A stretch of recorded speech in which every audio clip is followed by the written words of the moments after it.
Dhaka city কলেজের কিছুটা সামনে মুচিটা বসে আছে। হঠাৎ একটা ছেলে এসে তাদের পাশেই বুট পালিশে জিনিসপত্র নিয়ে বসে পড়ে। ছেলেটাকে দেখতে তামিল সিনেমার হিরোর মতো, মুখে গোঁফ, খোঁচা খোঁচা দাড়ি। এদের মধ্যে রফিক বলে, তুমি কেডা? এই লাইনে তো নতুন মনে হইতেছে, এর আগে তো দেখি নাই তোমারে। আমি আদিল, এ লাইনে নতুন আসছে। কিন্তু মিয়া, তোমারে দেইখা তো মুচি মনে হয় না, কোনো সিনেমার হিরো লাগে। সিনেমার হিরো আর আমি? কি যে বলো তুমি চাচা, পেটে খাবার জোটে না অভাবে, আর তুমি বলছো আমার হিরোর মতো লাগছে। পেটে তাই এই পথ পাইসা লইছি। যা কইছ মিয়া, পেটের ক্ষুধা সহ্য করতে না পাইরা আজ আমরা ওইখানে এই মুচির কাজ করছি। আচ্ছা চাচা, রোজ টাকার মতো কাম করতে পারো কত?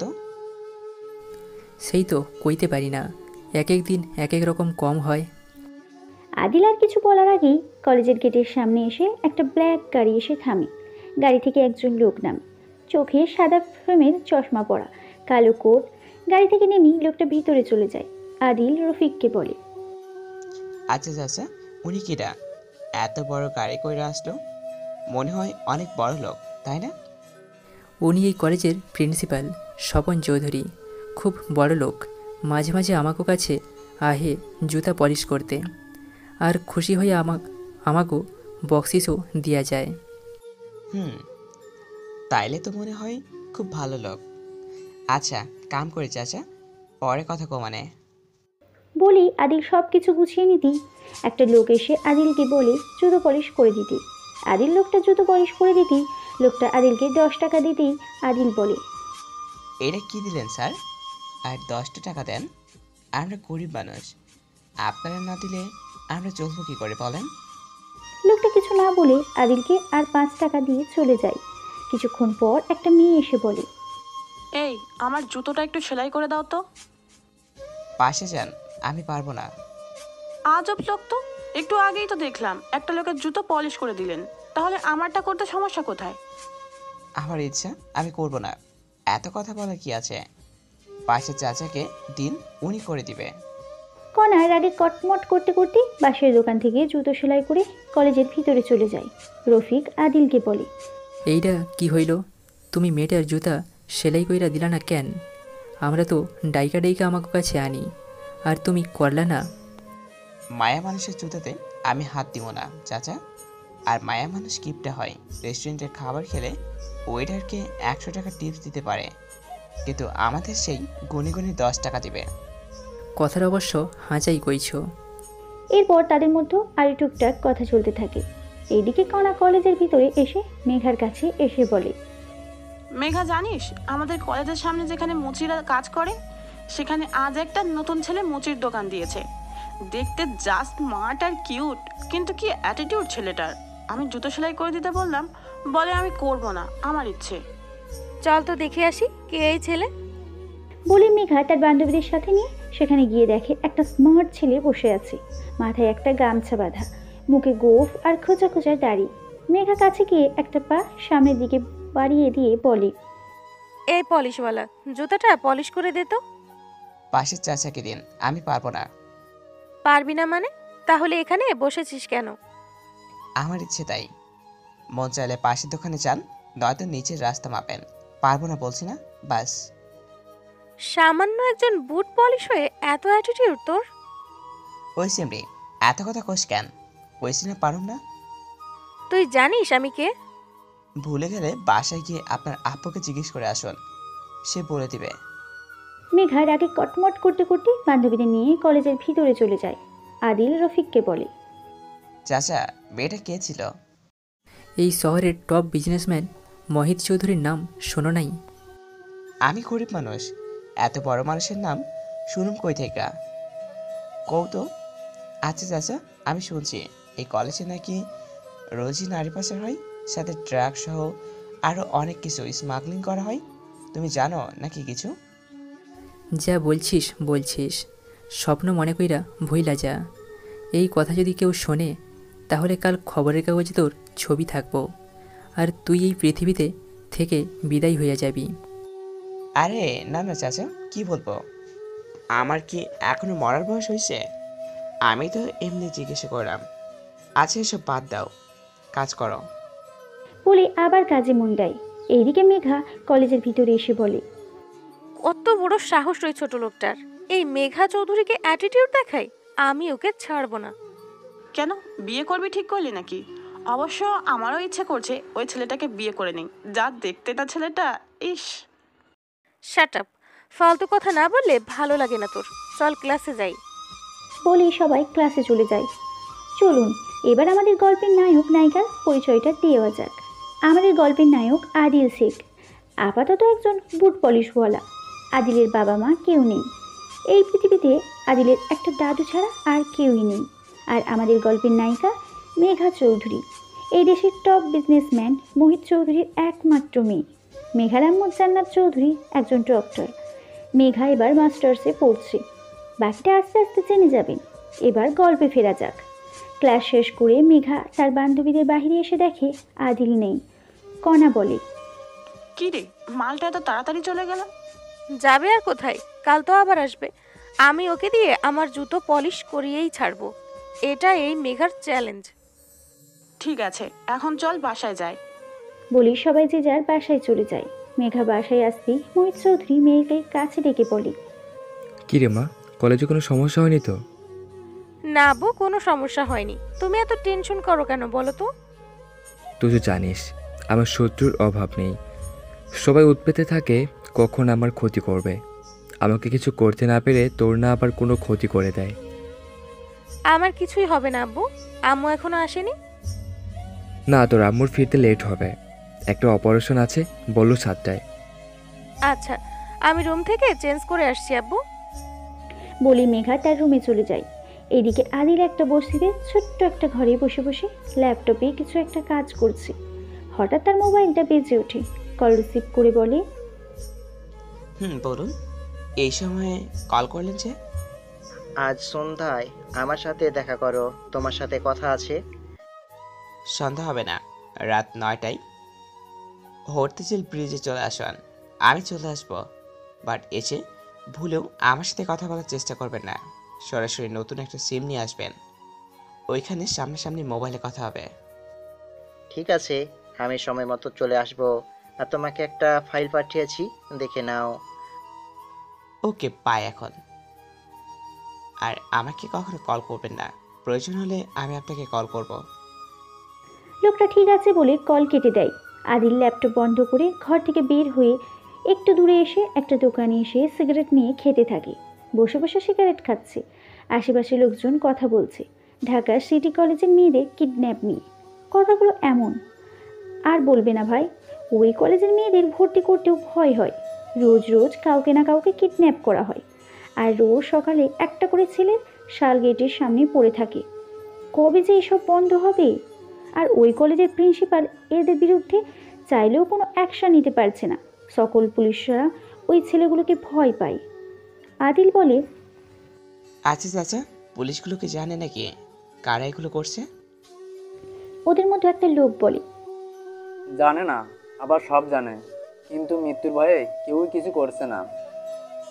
যেদিন ওই পুলিশগুলোর কারো মেয়েকে কিডন্যাপ হবে সেদিন দেখবে ঠিকই অ্যাকশন নেবে। হাসালে তুমি মিয়া। 3 দিন আগে ডিআইজির মেয়েকে কলেজ থেকে কেউ কিডন্যাপ করেছে, এখনো সন্ধান পাওয়া যায়নি। এই কথা শুনে আদিল আর কিছু না বলে সেখান থেকে নিজের বস্তিতে চলে আসে। সন্ধ্যা 7টা এখন। মেঘা তার আব্বুর কাছে এসে বলে, আব্বু, আমি বান্ধবীদের সাথে একটু বাইরে যাচ্ছি, 10টার মধ্যে চলে আসব। তুই সব জানিস মা, আমার শত্রুরা কিভাবে উৎপেতে আছে। এই সময় বাইরে না গেলে হয় না। তোমার মেয়ে এতটা দুর্বল নয় আব্বু। কারাটে শিখেছি কেন? কেউ কাছে আসলে নাক ফাটিয়ে দিব। তোর সাথে আমি কথাই পারবো না। যা, তবে সাবধানে থাকিস। আর কোনো সমস্যা হলে সাথে সাথে আমাকে কল দিবি। মেঘা ঠিক আছে বলে বাসা থেকে বের হয়ে গাড়ি নিয়ে কণার বাসায় চলে আসে। এরপর কণাসহ আরও বাকি বান্ধবীরা মিলে চলে আসে হাতিরঝিল ব্রিজে। সবাই বসে আড্ডা দিচ্ছে। আড্ডা দিতে দিতে 9টা বেজে যায়। এইদিকে আদিল ব্রিজের এক পাশে দাঁড়িয়ে আছে, আর একটা লোক অন্য পাশে দাঁড়িয়ে কানে মোবাইল ধরে আছে। আদিল বলে, বলুন তো, কেন এত জরুরি খবর দিয়ে আসতে বললেন? আমার হাতে যেই ফাইলটা দেখতে পাচ্ছ, এটা তোমার এখন প্রয়োজন, আর এটাই দিতে এসেছি। মার্ডার করতে আবার ফাইল দিয়ে কী করবো? আপনি শুধু শুধু আমার সময় নষ্ট করার জন্য এখানে রেখেছেন। এটা ফ্যাক্স করে তো পাঠাতে পারতেন। পারতাম, বাট তোমাকে আরো একটা খবর দেওয়ার আছে, যেটা মোবাইলে বলা অসম্ভব হতো না। এখন কিছু বলতে হবে না, আমি প্রয়োজন হলে সব জেনে দিব। এখন হাতের ফাইলটা যেখানে আছে সেখানে রেখে চলে যান, আর যাবার সময় সিমটা খুলে ভেঙে যাবেন। বাই। লোকটা আদিলের কথা মতো ফাইলটা রেখে সিম মোবাইল থেকে বের করে ভেঙে সেখান থেকে চলে যায়। হঠাৎ মেঘার চোখ আদিলের দিকে পড়ে। দূর থেকে মেঘার মনে হচ্ছে এটা সেই ছেলেটা। বান্ধবীদের আসছে বলে কাছে এসে দেখে কেউই নেই। মেঘা মনে মনে বলে, আজব তো, এইমাত্রই তো এখানে দেখলাম। এইটুকু সময়ের মধ্যে কোথায় উধাও হয়ে গেল? তবে আমি শিওর এটা ওই ছেলেটাই, কিন্তু এখানে কি করছিল? আর ওর হাতে ওইটা কি ছিল? এমন আরো হাজারো কথা ভাবছি। হঠাৎ কেউ কাঁধে হাত রাখতেই চমকে পিছনে তাকিয়ে দেখে কণা। কণা বলে, কি রে, এমন চমকে গেলি কেন? আর এখানে কাকে খুঁজছিলি তুই? কিছু না, চল, অনেক রাত হয়ে যাচ্ছে, বাসায় যাই, আব্বু আবার চিন্তা করবে। বলি সবাই সেখান থেকে চলে যায়। আদিল ব্রিজের নিচ থেকে উঠে হাসতে হাসতে বলে, আপনাদের ফলো করা হচ্ছিল নাকি কাকতালীয় কিছু ঘটনা? সে যাই হোক, দেখিন এইটা হলো কথা। বলি সেখান থেকে চলে আসে নিজের বস্তিতে। পরের দিন সকালে ঘুম থেকে উঠে বুট পলিশের জিনিস নিয়ে কলেজের সামনে এসে দেখে অনেক মানুষের ভিড়। আদিল কাছে এসে দেখে দুইটা ছেলের লাশ পড়ে আছে। দেখেই বোঝা যাচ্ছে কতটা নির্মমভাবে মারা হয়েছে। আর একটা মহিলা ভিতরে যাওয়ার জন্য চেষ্টা করছে, কিন্তু গেটে থাকা দারোয়ান কিছুতেই ভিতরে যেতে দিচ্ছে না। আপনি কেন আটকাচ্ছেন আমাকে? কাল থেকে আমার মেয়েটাকে খুঁজে পাওয়া যাচ্ছে না। সকালে কলেজে আসলো, এরপর আর বাড়ি ফিরলো না। একবার আমাকে প্রিন্সিপালের সাথে কথা বলতে দিন। কলেজের ভিতরে আমি আপনাকে ঢুকবার দেই আর আমার চাকরি চলে যাক, আর এই মেয়েকে এখানে না খুঁজে অন্য কোথাও গিয়ে খুঁজে দেখুন কোনো বান্ধবীর বাসায় আছে কিনা। মহিলা আর কিছু বলার আগে প্রিন্সিপাল সেখানে এসে বলে, এখানে এত চেঁচামেচি কিসের? ভিতরে ক্লাসে চলছে। মহিলা দৌড়ে প্রিন্সিপালের কাছে গিয়ে পা জড়িয়ে ধরে কান্না করতে করতে বলে, স্যার, আমার মেয়েটা কাল কলেজে আসার পর থেকে আর খুঁজে পাচ্ছি না। পুলিশের কাছে মিসিং কেস করতে গিয়েছিলাম, কিন্তু তারা আমার কেস নিচ্ছে না। আপনি একটু তাদেরকে বলুন না আমার মেয়েটাকে খুঁজে বের করে দিতে। গিয়ে দেখুন বয়ফ্রেন্ডের সাথে কোথাও ফষ্টি করেছে। আপনার মেয়ের নাম ঝুমু তো? জি স্যার, ঝুমু আমার মেয়ের নাম, কিন্তু আমার মেয়ে এমন নয় স্যার। আপনার মেয়ে কেমন সেটা আর আমাকে বলতে হবে না। কলেজে লেখাপড়া করতে তো আসে না, ছেলেদের সাথে নষ্টামি করতে আসে। আমি 3 দিন হাতে নাতে ধরেছি ক্লাসের রুমে ছেলেদের সাথে। এখানে নাটক না করে গিয়ে দেখুন কোন বয়ফ্রেন্ডের সাথে পালিয়ে গেছে। দারোয়ান, গেট বন্ধ করে দাও। বলি প্রিন্সিপাল চলে যায়। দারোয়ান সাথে সাথে গেটটা বন্ধ করে দেয়। মহিলা কান্না করতে করতে বলে, সব মিথ্যা, আমার মেয়ে এমন না। সবাই জানে কারা করেছে এমন। আজ আমার মেয়ে কিডন্যাপ হয়েছে, তাই কোনো গজ করছে না তো। যেদিন যেদিন আপনার মেয়ে কিডন্যাপ করা হবে সেদিন বুঝবেন সন্তান হারানোর কষ্ট কাকে বলে। এটা এই সন্তান হারা মায়ের অভিশাপ। মিলিয়ে নেবেন আপনি। কিছু পুলিশ এসে মহিলাকে সেখান থেকে তাড়িয়ে দেয়। আদিল একটা দীর্ঘশ্বাস ফেলে। তার জায়গায় এসে বসে আছে চুপচাপ। রফিক বলে, কি মিয়া, এত চুপচাপ বসে আছো কেন? কি হয়েছে? একজন প্রিন্সিপাল কিভাবে এমন কথা বলে চাচা? আর সত্যি কি সবাই জানে কে বা কারা কিডন্যাপ করছে আর এই দুটো ছেলেকে খুন করছে? সবাই জানে, কিন্তু কেউ মুখ খুলবে না। মুখ খুললেই তো লাশ হয়ে যেতে হবে। আর এই প্রিন্সিপালও সব জানে, মৃত্যুর ভয়ে চুপ করে আছে। একদিন একটা লোক ওদের নামে কেস করতে গিয়েছিল, পুলিশ সেখানেই এনকাউন্টার করে দেয়। সত্যি মুখ দেখে মানুষ চেনা যায়। মানুষ বড় আজব প্রাণী, কষ্ট দিয়ে মজা পায়। এর বিচার একদিন হবে চাচা, আমার কথা মিলিয়ে নিও। কে জানে কবে সেই দিন আসে, আর কে এই অন্যায়ের বিরুদ্ধে কথা বলবে। সবার তো মরার ভয় আছে নাকি? আদিল একটা দীর্ঘশ্বাস ফেলে কাজ করতে থাকে। হঠাৎ একটা পা এসে আদিলের সামনে রাখে। আদিল সামনে তাকিয়ে দেখে আদিল সামনে তাকিয়ে দেখে মেঘা। আদিল একটু বিরক্তি নিয়ে বলে, এই, আপনাকে আমি বললাম না আমি কাজ করব না, পাশের দোকানে যান। আরও কারোটা করিস বা না করিস, আমারটা করতেই হবে। কেন? আপনি কি এই দেশের প্রেসিডেন্টের মেয়ে নাকি যে আপনার কাজ করতে হবে? আমি কে সেটা তুই সময় হলেই জানতে পারবি। তোর অ্যাটিটিউড যদি আমি না ভাঙি তাহলে আমার নামও মেঘা নয়। যা ইচ্ছে করুন, আপনি যান। আমিও দেখতে চাই আপনি কী করতে পারেন। মেঘার আগে কটমট করতে করতে কলেজের ভিতরে চলে যায়। কণা মেঘাকে বলে, এই ছেলের এত অ্যাটিটিউড কেন আমি বুঝি না। আমি এই ছেলেকে দেখে নিব, এখন চল ক্লাসে যাই। বলেই কণা আর মেঘা ক্লাসে যেতে নিলে নয়ন এসে মেঘার সামনে দাঁড়ায়। নয়নকে দেখে মেঘা বলে, কি হয়েছে, এমন ভূতের মতো সামনে এসে দাঁড়ালে কেন? তুমি আমার সাথে সব সময় এমন করে কথা বলো কেন মেঘা? তুমি জানো আমি তোমাকে কতটা ভালোবাসি। বাট আমি তোমাকে ভালোবাসি না। মেঘা, আমার মতো আর কেউ তোমাকে এতটা ভালোবাসবে না। তোমার ভালোবাসা আমার লাগবে না, নিজের রাস্তা মাপো। চল তো কণা এখান থেকে। বলেই মেঘা কণাকে নিয়ে ক্লাসে চলে যায়। প্রিন্সিপাল নয়নের কাছে এসে বলে, এই, তোমার ক্লাস নেই? এখানে কি করছো? একটা কাজ ঠিকমতো হয় না তোমাকে দিয়ে, আর এই মেয়ের পেছনে পড়ে আছো কেন? কি আছে এই মেয়ের মাঝে? স্যার, এটা আমার পার্সোনাল বিষয়, আপনার এই নিয়ে নাক গলাতে হবে না। আর আপনি ভালো করেই জানেন আমি কাজে কিনা। দিন দিন তোমার সাহস বেড়ে যাচ্ছে নয়ন, এটা ভুলে যেও না আমি চাইলে তোমাকে কি করতে পারি। কিছুই করতে পারবে না, শুধু শুধু ফাঁকা আওয়াজ দেওয়া বন্ধ করুন। আর আমি আমার কাজ ঠিক মতোই করছি। আর রাতে কলেজে এসো, কথা আছে, সাথে তোমার বন্ধুদের নিয়েও এসো। নয়ন ঠিক আছে বলে চলে যায়। এদিকে আদিল বসে বসে কিছু নিয়ে গভীর ভাবনায় আছে। হঠাৎ মোবাইলটা বেজে ওঠে। মোবাইল হাতে নিয়ে দেখে তার দাদু কল করেছে। আদিল একটু দূরে গিয়ে কল রিসিভ করে বলে, কি বুড়ো, আমাকে মিস করছে বুঝি? তুই তো আর মিস করিস না। বাসায় ফিরবি কবে দাদু ভাই? খুব তাড়াতাড়ি ফিরবো দাদু। তোমার শরীর কেমন আছে? ঠিকমতো ওষুধ নিয়েছ? সব ঠিক আছে। তোকে খুব দেখতে ইচ্ছে করে দাদু ভাই। আমি আমার কাজ শেষ করে খুব দ্রুত তোমার কাছে চলে আসছি দুলা ভাই। তুমি নিশ্চয়ই খেয়াল রেখো। আমি এখন রাখছি। তুইও নিজের খেয়াল রাখিস। আদিল ঠিক আছে বলে কল কেটে পিছনে ঘুরে দেখে মেঘা আর কণা দাঁড়িয়ে আছে তার পিছনে।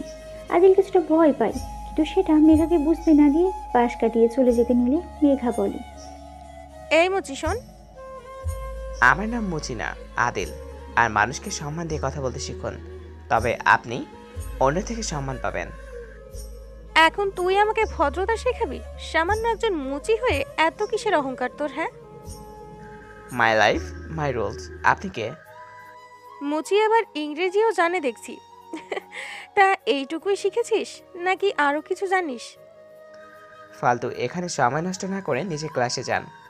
আপনার বাবা মা আপনাকে কষ্ট করে লেখাপড়া করাচ্ছে, তাদের কথা ভাবুন একটু। বলে আদিল চলে যায়। মেঘা বেশ অবাক হয় আদিলের কথা শুনে। কণা বলি, দেখলি কিভাবে কথা বলে গেল? দেখেছি, তবে কথাটা খারাপ বলেনি কিন্তু। কি রে, তুই আবার প্রেমে পড়ে গেলি নাকি? অবশ্য তুই কেন, যে কোনো মেয়েই এর প্রেমে পড়বে। যা দেখতে ইচ্ছে করে খেয়ে ফেলি চকলেটের মতো। ছি, কি বলিস তুই এগুলো? তুই কি রাক্ষসী নাকি একটা ছেলেকে খেয়ে ফেলবি? তুই বুঝবি না বান্ধবী, যদি আমার লাইফে অমিত না থাকতো তাহলে আমি একে প্রপোজ করে বসে থাকতাম। তোর বয়ফ্রেন্ড শুনলে হার্ট অ্যাটাক করবে। বলেই দুই বান্ধবী হাসতে হাসতে কলেজের ভিতরে চলে যায়। আদিল নিজের জায়গায় এসে বসে আছে। হঠাৎ দেখে এই কলেজের প্রিন্সিপাল কারোর সাথে মোবাইলে রাগারাগি করতে করতে বের হচ্ছে। আদিল রফিককে বলে, চাচা, প্রিন্সিপাল এত ক্ষেপে আছেন কেন? উনি সবসময় এমন করে নাকি? মাঝে মাঝে দেখি এমন করে। বড়লোক মানুষ হয়তো, কেউ কথা শুনে না তাই এমন করে। হতে পারে। আচ্ছা, কাজ করো, আমি বাড়ি যাই, ভালো লাগছে না। আজ তো 1 টাকারও কাজ করলি না, খাবি কি তুই আজকে? বাড়িতে খাবার আছে চাচা, আজকে হয়ে যাবে। এই নে 100 টাকা, আজকে চলিস, আর তোর কাছে যখন হয় আমারে দিয়া দিস। আরে না চাচা, লাগবে না। আমার 100 টাকা দিয়ে তুমি চলবে কেমনে? আমার কাছে কিছু আছে, আর তাছাড়া আমি তো আরও বেশ কিছু সময় কাজ করব। ঠিক আছে, তবে আমি যখন দিব তখনই ফিরিয়ে নিতে হবে। আচ্ছা, নিব। বলে আদিলকে 100 টাকা দেয় রফিক। আদিল টাকা নিয়ে একটা হাসি মুখে চলে যায় নিজের বস্তিতে। এদিকে মেঘা ক্লাস শেষ করে বের হয়ে এসে দেখে আদিল নেই। রফিকের কাছে এসে মেঘা বলে, এখানে যে বসে সে কোথায়? আপনি কি আদিলের কথা বলছেন? ও তো চইলা গেছে বাসায়। এত তাড়াতাড়ি চলে গেল? আচ্ছা, ধন্যবাদ। বলি মেঘা কনাকে বিদায় দিয়ে চলে যায়। রাত এখন প্রায় 12টা। আদিল তার বাসা থেকে বের হয়ে কলেজের সামনে এসে ভিতরে উকি দিচ্ছে। হঠাৎ নয়ন পিছন থেকে এসে আদিলকে বলে, এই কে তুই? আর এত রাতে এখানে কি করছিস? জি, আমি আদিল, মুচির কাজ করে বাড়ি ফিরছিলাম। হঠাৎ এখানে একটা শব্দ শুনে দেখছিলাম। কিসের শব্দ? এখান থেকে চলে যা, আর ভুল করেও এখানে আসবি না রাতের বেলা। কেন ভাই, এখানে রাতে আসলে কি ভূতে ধরে? নয়ন আদিলের গালে থাপ্পড় দিয়ে রাগী কণ্ঠে বলে, এত কথা বলতে কে বলেছে তোমাকে? এখান থেকে যেতে বলছি, চুপচাপ যা, নয়তো খবর করে ছেড়ে দেব। আপনি আমাকে মারলেন কেন? আমি তো চলে যাচ্ছিলাম। নয়ন আদিলের কলার ধরে ধাক্কা দিয়ে ফেলে দিয়ে বলে, আর কখনো এখানে দেখলে জানে মেরে ফেলবো। যা ভাগ, শালা মুচি। বলি নয়ন চলে যায় কলেজের ভিতরে। আদিল বসে পায়ের ওপর পা রেখে মনে মনে বলে, এখানে তো আমাকে আসতে হবে, একবার নয় বারবার আসতে হবে। If you think you are bad but you do not, I am your ad. বলে আদিল হাঁটতে থাকে। মেঘা নিজের রুমে বারান্দায় বসে আছে। হঠাৎ রাস্তায় আদিলকে দেখে একটু অবাক হয়। মনে মনে বলে, এত রাতে আদিল এখানে? সেদিনও হাতির ঝিল ব্রিজে দেখলাম, আজও এত রাতে এখানে। সেদিন পালিয়ে গেল, আজ আর পারবে না চান্দু। বলে মেঘা দৌড়ে নিচে এসে দেখে আদিল কোথাও নেই। চারপাশে তাকাচ্ছে মেঘা, কোথাও না দেখে একা একা বলতে থাকে, এই ছেলে কি ম্যাজিক জানে নাকি? এইটুকু সময়ের মধ্যে উধাও হয়ে গেল। বলেই বাসার ভিতরে ঢুকতেই মেঘার আব্বু মোহিত চৌধুরী এত রাতে মেয়েকে বাহির থেকে আসতে দেখে বলে, কিরে মা, তুই এত রাতে বাইরে কেন গিয়েছিলি? এমনি আব্বু, রুমে ভালো লাগছিল না, তাই একটু বাইরে গিয়েছিলাম। তুই কেন বারবার ভুলে যাস চারপাশে আমার শত্রুরা ওত পেতে আছে? এত চিন্তা করো না তো আব্বু, আমার কেউ কিছুই করতে পারবে না। অনেক রাত হয়েছে, যাও রুমে গিয়ে শুয়ে পড়ো। আমিও যাই, ঘুমিয়ে পড়ি, কাল আবার ক্লাস আছে। বলি মেঘা চলে যায়। মোহিত চৌধুরী মনে মনে ঠিক করে, তার মেয়ের জন্য একজন বডিগার্ড রাখতেই হবে, নয়তো তার শত্রুরা তার মেয়ের যে কোনো সময় ক্ষতি করতে পারে। এসব ভাবতে ভাবতে রুমে গিয়ে শুয়ে পড়ে। এদিকে আদিল রুমে বসে ল্যাপটপে কিছু কাজ করছে। মুখে চিন্তার ছাপ স্পষ্ট। একটা দীর্ঘশ্বাস ছেড়ে ল্যাপটপ বন্ধ করে শুয়ে পড়ে। পরের দিন সকালে আদিল কলেজের সামনে এসে দেখে অনেক মানুষের ভিড়। আদিল কাছে গিয়ে দেখে একটা ছেলেকে নির্মমভাবে হত্যা করা হয়েছে। শরীরের সমস্ত জায়গায় ছুরির আঘাত, চোখ তুলে নেওয়া হয়েছে, গালিয়ে চামড়া 2 ভাগ হয়ে আছে। প্রিন্সিপাল পকেটে হাত দিয়ে দাঁড়িয়ে আছে। ছেলেটার মা তার ছেলের লাশ জড়িয়ে ধরে কান্না করছে। আদিল একটা দীর্ঘশ্বাস ছেড়ে আকাশের দিকে তাকিয়ে আছে। প্রিন্সিপাল পুলিশকে বলে, এখান থেকে লাশ নিয়ে যাবার ব্যবস্থা করুন। না, ছোবেন না আমার ছেলেকে। আগে আমার ছেলের খুনিকে খুঁজে বের করে শাস্তি দিন। আমার ছেলের খুনিদের বিচার না হওয়া পর্যন্ত আমার ছেলের লাশ কোথাও নিতে দিব না। এখানে নাটক না করে ছেলের লাশ কবর দেওয়ার ব্যবস্থা করুন। ছেলে কলেজে এসে কি করে জানেন না আপনি? ড্রাগস নেয়। আপনার ছেলে হয়তো নেশার জন্য বন্ধুদের সাথে মারামারি করেছে, আর তারাই মেরে ফেলে গেছে। অফিসার, এখান থেকে লাশ নিয়ে যাওয়ার ব্যবস্থা করুন। 5 মিনিটের মধ্যে। আমি জায়গা খালি চাই। 2 জন মহিলা পুলিশ এসে ছেলেটার মাকে টেনে সরিয়ে দেয়। 3 জন পুলিশ এসে ছেলেটার লাশ নিয়ে গাড়িতে তুলে। মহিলাটি কান্না করতে করতে বলে, আমার ছেলেকে যারা এমন নির্মমভাবে হত্যা করেছে তাদের বিচার একদিন হবেই। উপরে আল্লাহ আছেন, সে কাউকে না কাউকে এই অন্যায় থামাতে ঠিক পাঠাবে। প্রিন্সিপাল কিছু না বলে ভিতরে গিয়ে দারোয়ানকে বলে গেট বন্ধ করে দিতে। দারোয়ান গেট বন্ধ করে দিতেই আদিল এসে তার জায়গায় বসে মাথায় হাত দিয়ে কিছু ভাবছে। রফিক বলে, কি হয়েছে, এত কি ভাবছো? কেমন প্রিন্সিপাল উনি? ওনার কলেজের রোজ মার্ডার হয়, মেয়েদের কিডন্যাপ করা হয়, আর উনি তার কোনো অ্যাকশন নিচ্ছেন না বলে? আমরা গরিব মানুষ, কাজ করে খাই, এসব নিয়ে আমাদের মাথা ঘামানোর কিছু নাই বাবা। তুইও এসব নিয়ে এত ভাবিস না, কাজে মন দে। এভাবে কতদিন চলবে চাচা? তোর যদি মরার ইচ্ছে না থাকে তাহলে এসব বাদ দিয়ে কাজ কর। আদিল আর কিছু না বলে চুপচাপ কাজ করতে থাকে। আজ আর মেঘা এসে আদিলকে বিরক্ত করেনি। আদিল আরও কিছু সময় কাজ করে বাসায় চলে যায়। বাসায় গিয়ে কাউকে কল করে। ওফাসিল লোকটা কল রিসিভ করে বলে, আদিল বলো। কতদিন অপেক্ষা করতে হবে? এখনো আমরা কোনো কিছুই জানতে পারিনি, তাই কিছুই করতে পারবো না। যেভাবে চলছে চলতে দাও। আর কতজন মরতে হবে বলতে পারেন? আমাদের হাতে কিছুই নেই অপেক্ষা করা ছাড়া। আমাকে যে করেই কলেজের ভিতরে যেতে হবে। সকল রহস্য লুকিয়ে আছে কলেজের ভিতরে। তুমি একটু বেশি তাড়াহুড়ো করছো আদিল, এতে হিতে বিপরীত হতে পারে। আমার নামের অর্থ জানেন তো আপনি? ন্যায়বান। আর সকল অন্যায়ের ন্যায় বিচার আমি নিচে হাতে করব। তার জন্য এখনো সময় আছে। আমার কথা ছাড়া কোনো কাজ করবে না, তাহলে ভালো হবে না। আদিল রেগে কল কেটে দেয়। মোবাইলটা ছুঁড়ে ফেলে দিয়ে বাসা থেকে বেরিয়ে যায়। সারাদিন এদিক সেদিক ঘোরাঘুরি করে রাতায় বাসায় ফিরছিল। হঠাৎ দেখে কিছু লোক মিলে একজনকে মারছে। আদিল দৌড়ে গিয়ে সবাইকে ধাক্কা মেরে ফেলে দিয়ে বলে, আরে ভাই কি করছেন? এতগুলো লোক মিলে একজন মানুষকে মারছেন কেন? এই এখানে হিরোগিরি না করে চুপচাপ চলে যা, নয়তো ওর সাথে তোকেও মরতে হবে। মারতে হবে মানে? আঙ্কেল, এরা কারা? আর আপনাকে কেন মারতে চাই? বাবা, আমি একজন বিজনেসম্যান। আমার কোম্পানি লাস্ট 2 বছর অনেক উন্নতি করে, আর ওদের বস মেহিদির আমার জন্য অনেক লস হয়, আর সেই থেকে ওরা আমাকে মারার জন্য চেষ্টা করছে। এই এখনো ভালো করে বলছি, যদি বাঁচতে চাস এখান থেকে চলে যা। আমার নাম আদিল, আর আদিল অর্থ ন্যায়বান। আমার চোখের সামনে অন্যায় হবে আর আমি চুপ করে চলে যাব? এটা তুই ভাবলি কি করে? আয় দেখি কে বাঁচে আর কে মরে। আদিলের কথা শুনে একটা ছেলে আদিলকে মারতে এলে আদিল ছেলেটার হাত ধরে ইচ্ছে মতো মুখে মারতে থাকে। বাকি ছেলেগুলো আদিলের এমন ভয়ঙ্কর রূপ দেখে ভয় পেয়ে যায়। আদিল ওই ছেলেটার 2 হাত ধরে এত জোরে মোচড় দেয়, সাথে সাথে হাত দুটো ভেঙে যায়। বাকি ছেলেগুলো আদিলকে মারতে এলে আদিল ওদের একজনের হাত থেকে একটা হকি স্টিক নিয়ে সবাইকে ইচ্ছে মতো মারতে থাকে। সবাই আদিলের হাতে মার খেয়ে খোঁড়াতে খোঁড়াতে চলে যায়। মোহিত চৌধুরী আদিলের কাছে এসে বলে, তোমাকে কি বলে যে ধন্যবাদ দেব আমার জানা নেই বাবা। এখানে ধন্যবাদ দেওয়ার কিছু নেই আঙ্কেল, এটা আমার কর্তব্য ছিল। তুমি কি করো বাবা? কোথায় থাকো? আমি মজুরি কাজ করি, আর সামনে একটা বস্তি আছে, সেখানে থাকি। আমি তোমাকে চাকরি দিলে করবে? আমি মূর্খ মানুষ আঙ্কেল, আমাকে দিয়ে এসব চাকরি হবে না। আমার একটা মেয়ে আছে, ওকে নিয়ে সব সময় আমি চিন্তায় থাকি। তুমি ওর বডিগার্ড হবে, আর পাশাপাশি আমার বাসায় থেকে আমার বাসা দেখাশোনা করবে।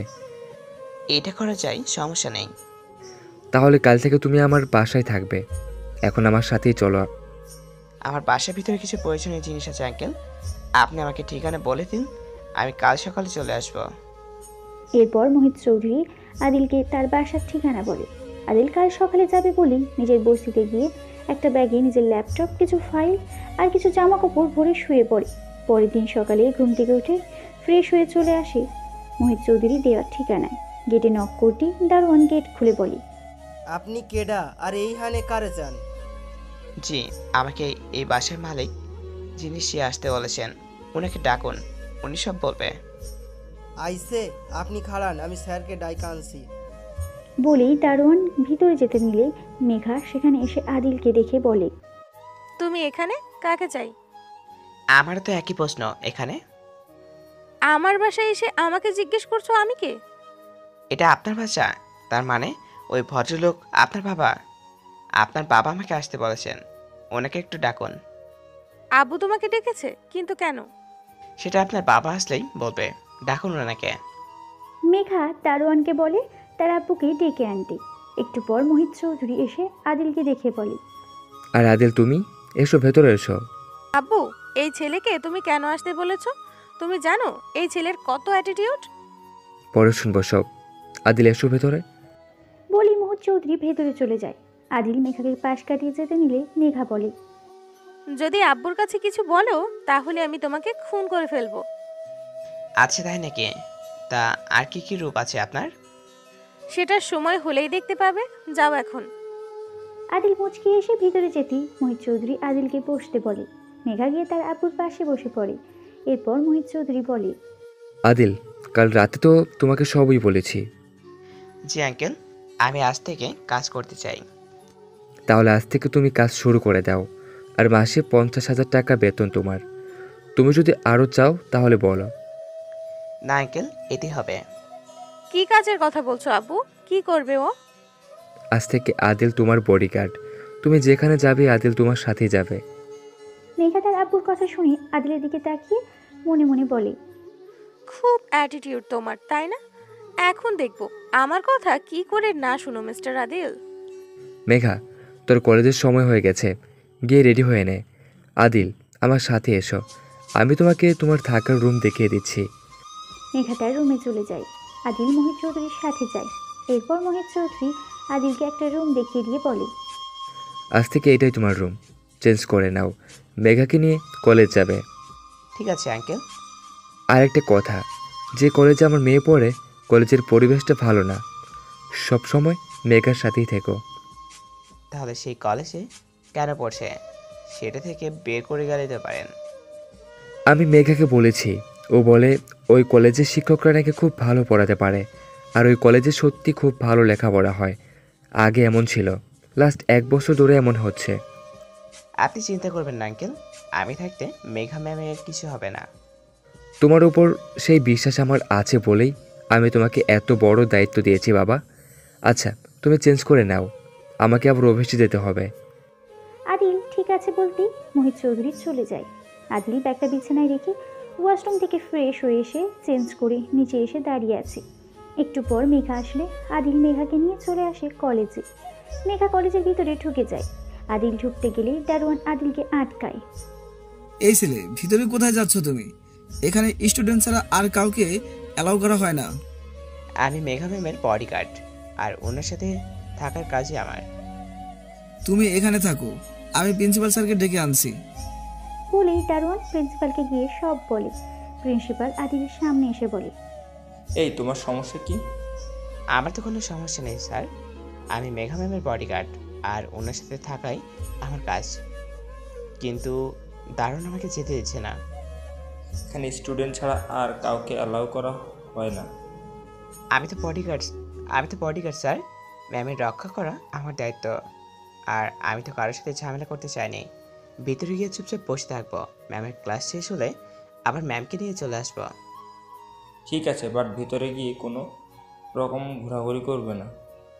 আদিল ঠিক আছে বলতেই প্রিন্সিপাল আদিলকে ভিতরে যেতে বলে। আদিল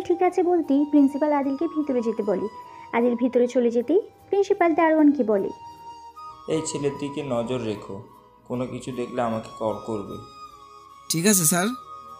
এরপর প্রিন্সিপাল নিজের কক্ষে চলে যায়। আদিল ভিতরে গিয়ে এক জায়গায় বসে চারপাশে চোখ বোলাচ্ছে। হঠাৎ কলেজের ডান দিকে একটা বন্ধ ঘর দেখতে পায়। চারপাশে কেমন জঙ্গলের মতো। আদিল মনে মনে বলে, কলেজের ভিতরে এমন জঙ্গল কেন? সব জায়গায় তো পরিষ্কার, শুধু এক না, কোনো রহস্য লুকিয়ে আছে। হঠাৎ আদিলের কাঁধে কেউ হাত রাখে। আদিল পেছনে তাকিয়ে দেখে সেই ছেলেটা যে কাল রাতে তাকে মারার হুমকি দিয়েছে। তুই কলেজের ভেতরে ঢুকলি কি করে? আর এখানে কেন এসেছিস? জি, আমি মেঘা ম্যামের বডিগার্ড, আর প্রিন্সিপাল স্যারের পারমিশন নিয়ে এখানে বসে আছি। তুই মেঘার বডিগার্ড? কিন্তু কাল তো বললি তুই নাকি মুচির কাজ করিস। সেটা কালকে ছিল, আজ সকাল থেকে আমার চাকরি শুরু হয়েছে। কিন্তু আপনাকে দেখার স্টুডেন্ট মনে হচ্ছে না তো। আমাকে নিয়ে মাথা না ঘামিয়ে নিজের কাজ কর, আর এখানে বসে থাকবি, কোথাও ঘোরাঘুরি করবি না। আদিল ঠিক আছে বলে সেখানেই বসে থাকে। নয়ন সেখান থেকে চলে যায়। একটু পর মেঘা আর কণা এসে দেখে আদিল বসে আছে। মেঘা আদিলের কাছে এসে বলে, চলো কোথাও ঘুরতে যাব। মেঘা, এখানে কি করে আসলো? আর তুই একে নিয়ে ঘুরতে যাবি মানে? তোদের মধ্যে কি সেটিং হয়ে গেছে নাকি? ফালতু কথা রাখ। আব্বু আমার জন্য ওকে বডিগার্ড রেখেছে। ইস, এমন একটা হ্যান্ডসাম ছেলে কেন যে আমার বডিগার্ড হলো না? চুপ, যদি এই কথা শুনে তাহলে আরো ফুটেজ খাবে। কোথায় যাবেন ম্যাম? আমার নাম মেঘা, তুমি আমার বড় হবে, তাই তুমি করে আর নাম ধরে ডাকলেই খুশি হব। ঠিক আছে, তাই হবে। কোথায় যাবেন বলো? নদীর পাড়ে আমার খুব ভালো লাগে, চলো সেখানেই যাই। আদিল ঠিক আছে বলে হাঁটছে। কণা, মেঘা আদিলের পিছনে যাচ্ছে। গেটের বাইরে গিয়ে মেঘা কণাকে বলে, তুই বাড়ি চলে যা। আমি সাথে আসলে বুঝি প্রবলেম হবে তোর? বেশি কথা বললে তোর বয়ফ্রেন্ডকে বলে দেব সব। থাক, এত বড় উপকার করতে হবে না। এরপর কণা চলে গেলে মেঘা আদিলকে গাড়িতে উঠে বসে। মেঘা বলে, তুমি ড্রাইভ করো। সরি, আমি ড্রাইভারি করতে পারি না। গাড়ি ড্রাইভ করতে পারো না তুমি? আপনার আব্বুর মতো তো আমার আব্বুর এত টাকা পয়সা নেই যে গাড়ি কিনে দিবে, তার জন্য ড্রাইভিং শিখতে হবে। মেঘা আর কথা না বাড়িয়ে ড্রাইভ করতে থাকে। একটু পর নদীর পাড়ে এসে গাড়ি এক পাশে পার্ক করে দুজনে বসে পড়ে। আদিল একটু দূরত্ব রেখে বসে মেঘার থেকে। দুজনের মাঝে নীরবতা। নীরবতা ভাঙিয়ে মেঘা বলে, আমি ফুচকা খাবো, নিয়ে এসো। টাকা দিন। তোমার কাছে ফুচকা কেনার টাকা নেই? থাকলে কি, আপনি কি আমার গার্লফ্রেন্ড নাকি যে আমি আপনাকে ফুচকা কিনে খাওয়াবো? ফুচকা খাওয়ানোর জন্য গার্লফ্রেন্ড হতে হয় নাকি? ঠিক আছে, এই নাও টাকা। আদিল টাকা নিয়ে ফুচকা নিয়ে এসে দেখে তিনটা ছেলে মেঘার হাত ধরে টানাটানি করছে। আদিল কাছে এসে ছেলেগুলোকে ধাক্কা দিয়ে মেঘা থেকে দূরে সরিয়ে দিয়ে মেঘার হাত ধরে নিজের কাছে নিয়ে বলে, ভয় পাবার কিছু নেই, আমি আছি। ছেলেগুলো কিছু না বলে আদিলকে মারতে এলে আদিল এক এক করে তিনটা ছেলেকে ইচ্ছে মতো মারতে থাকে। মারতে মারতে তিনজনকে আধমরা করে ফেলে। মেঘা আদিলকে ধরে বলে, আরে কি করছো? মরে যাবে তো আর মারলে, এবার ছেড়ে দাও। আদিল কিছু না বলে একটা ছেলের বুকে লাথি দিয়ে মেঘাকে নিয়ে সেখান থেকে চলে আসে বাসায়। মেঘা বেশ অবাক হয় আদিলের এমন বিহেভিয়ারে। আদিল কিছু না বলে নিজের রুমে চলে যায়। রুমে গিয়ে দরজা বন্ধ করে একা একা বলতে থাকে, ওই ছেলেগুলোকে আমার করে মারলাম কেন? মেঘাকে ছেলেগুলো টাচ করেছে বলে, কিন্তু এতে আমার এত রাগ হলো কেন? তবে কি আমি না, আমি সব কি ভাবছি? আমি এখানে একটা মিশনে এসেছি, এটা ভুলে গেলে চলবে না। আমার আজকের কাছে মনোযোগ দিতে হবে। আদিল এসব ভাবছে তখনই তার মোবাইলটা বেজে ওঠে। মোবাইল নিয়ে দেখে সেই নাম্বার। কল রিসিভ করে আদি বলে, বলুন, কোনো খবর আছে? খবর তো তোমার কাছে, কতটা এগোলো? কি করে এগোবো? আপনি তো আমার হাত পা বেঁধে রেখেছেন, আমি চুপ করে থাকতে পারছি না। আদিল, তুমি ভাগ্যকে বিশ্বাস করো। আর শোনো, এত তাড়াতাড়ি নিজের ধৈর্য হারিও না। এত তাড়াতাড়ি সম্ভব নয় এত বড় একটা কাজ করা। এতে আমাদের হেরে যাওয়ার ঝুঁকি আছে। মানিনি ভাগ্য কখনো। কপাল টপকা ফালতু সব দখল করাই স্বভাব আমার। মানি না কোনটা অসম্ভব। বাধা দেখলেই থেমে যায় জানা। পিছুতে চান সাবধানে। আপনারা আমার সঙ্গী হবেন না। হেরে যেতে পারি দুনিয়াতে, তবু পরাজয় আমার রক্ত নেই। হেরেও জিতব, যেভাবে হোক। বিজয় আমার অন্তরে। তুমি পাগল হয়ে গেছো আদিল? তুমি সব জেনেও এসব কি করে বলছো? আপনি একটা কাজ করুন, 5 থেকে 6 জনকে আলাদা আলাদা পজিশনে পাঠিয়ে দিন, আর তাদের বলে দিবেন আমার কথার মতো কাজ করতে। যত লেট হয় তত ডিফিকাল্ট হয়ে যাবে। ঠিক আছে, তবে তুমি আগে সব জানাবে এবং তাতে সকল প্রমাণ নিয়ে তারপর কাজ করবে। ওকে, এখন রাখুন। যে কোনো সময় কেউ চলে আসতে পারে, আর এখন আর যে কোনো সময় আমাকে কল করবেন না, সমস্যা আছে। লোকটা ঠিক আছে বলে কল কেটে দেয়। আদিল ওয়াশরুমে গিয়ে শাওয়ার ছেড়ে দিয়ে বেশ খানিকক্ষণ সময় ভিজে। একটু পর রুমে এসে চেঞ্জ করে নিচে আসতেই মোহিত চৌধুরী বলে, মেঘা বলল, আজ তুমি 3 জনকে মেরেছ। কারা ছিল? সেদিন রাতের ছেলেগুলোর মধ্যে কেউ ছিল নাকি? না আঙ্কেল, ওদের মধ্যে কেউ ছিল না। তবে আপনি চিন্তা করবেন না, আমি থাকতে আপনার মেয়ের কিছুই হবে না। সেটা আমি জানি। আচ্ছা এসো, একসাথে লাঞ্চ করা যাক। পরে 3 জন এক একসাথে খাবার খেয়ে কিছু সময় আদিল মনির চৌধুরীর সাথে কথা বলে নিজের রুমে এসে ল্যাপটপে কিছু কাজ করছে। হঠাৎ দরজায় কেউ নক করে। আদিল তাড়াহুড়ো করে ল্যাপটপ বন্ধ করে ব্যাগের ভিতর ঢুকিয়ে দরজা খুলে দেখে মেঘা। আরে তুমি এই সময় কিছু বলবে? তখন তোমাকে ধন্যবাদ দিতে ভুলে গেছি। অসংখ্য ধন্যবাদ আমাকে তখন বাঁচানোর জন্য। এটা তো আমার ডিউটি ছিল। তোমার আব্বু তো তোমার রক্ষার জন্যই আমাকে রেখেছে। আই নো, তবুও ধন্যবাদটা তোমাকে দেওয়া প্রয়োজন ছিল। It's okay. আর কিছু বলবে? আসলে একটু ঘুমের প্রয়োজন ছিল। না ঠিক আছে, তুমি ঘুমাও, পরে কথা হবে। মেঘা চলে যেতে আদিল দরজা বন্ধ করে ডায়েরি নিয়ে বসে। এটা আদিলের ছোটবেলার অভ্যাস। আদিল ডায়েরি লিখতে থাকে। আমার দোয়েল তোমার দোয়েল হয় সূর্য ওঠে রাতে, কেটে যায় পূর্বে। এই সূর্য পশ্চিমে যায় ডুবে, সকাল থেকে গহনে সঞ্জ হয়। কোনো কিছুই আমার একার নয়। মুয়াজ্জিনের আজান ডাকে রোজ, শখের সুরে সন্ধ্যাবেলায় খোঁজ। ঘণ্টা বাজে গির্জার রোববার, এই দুনিয়ায় সববার।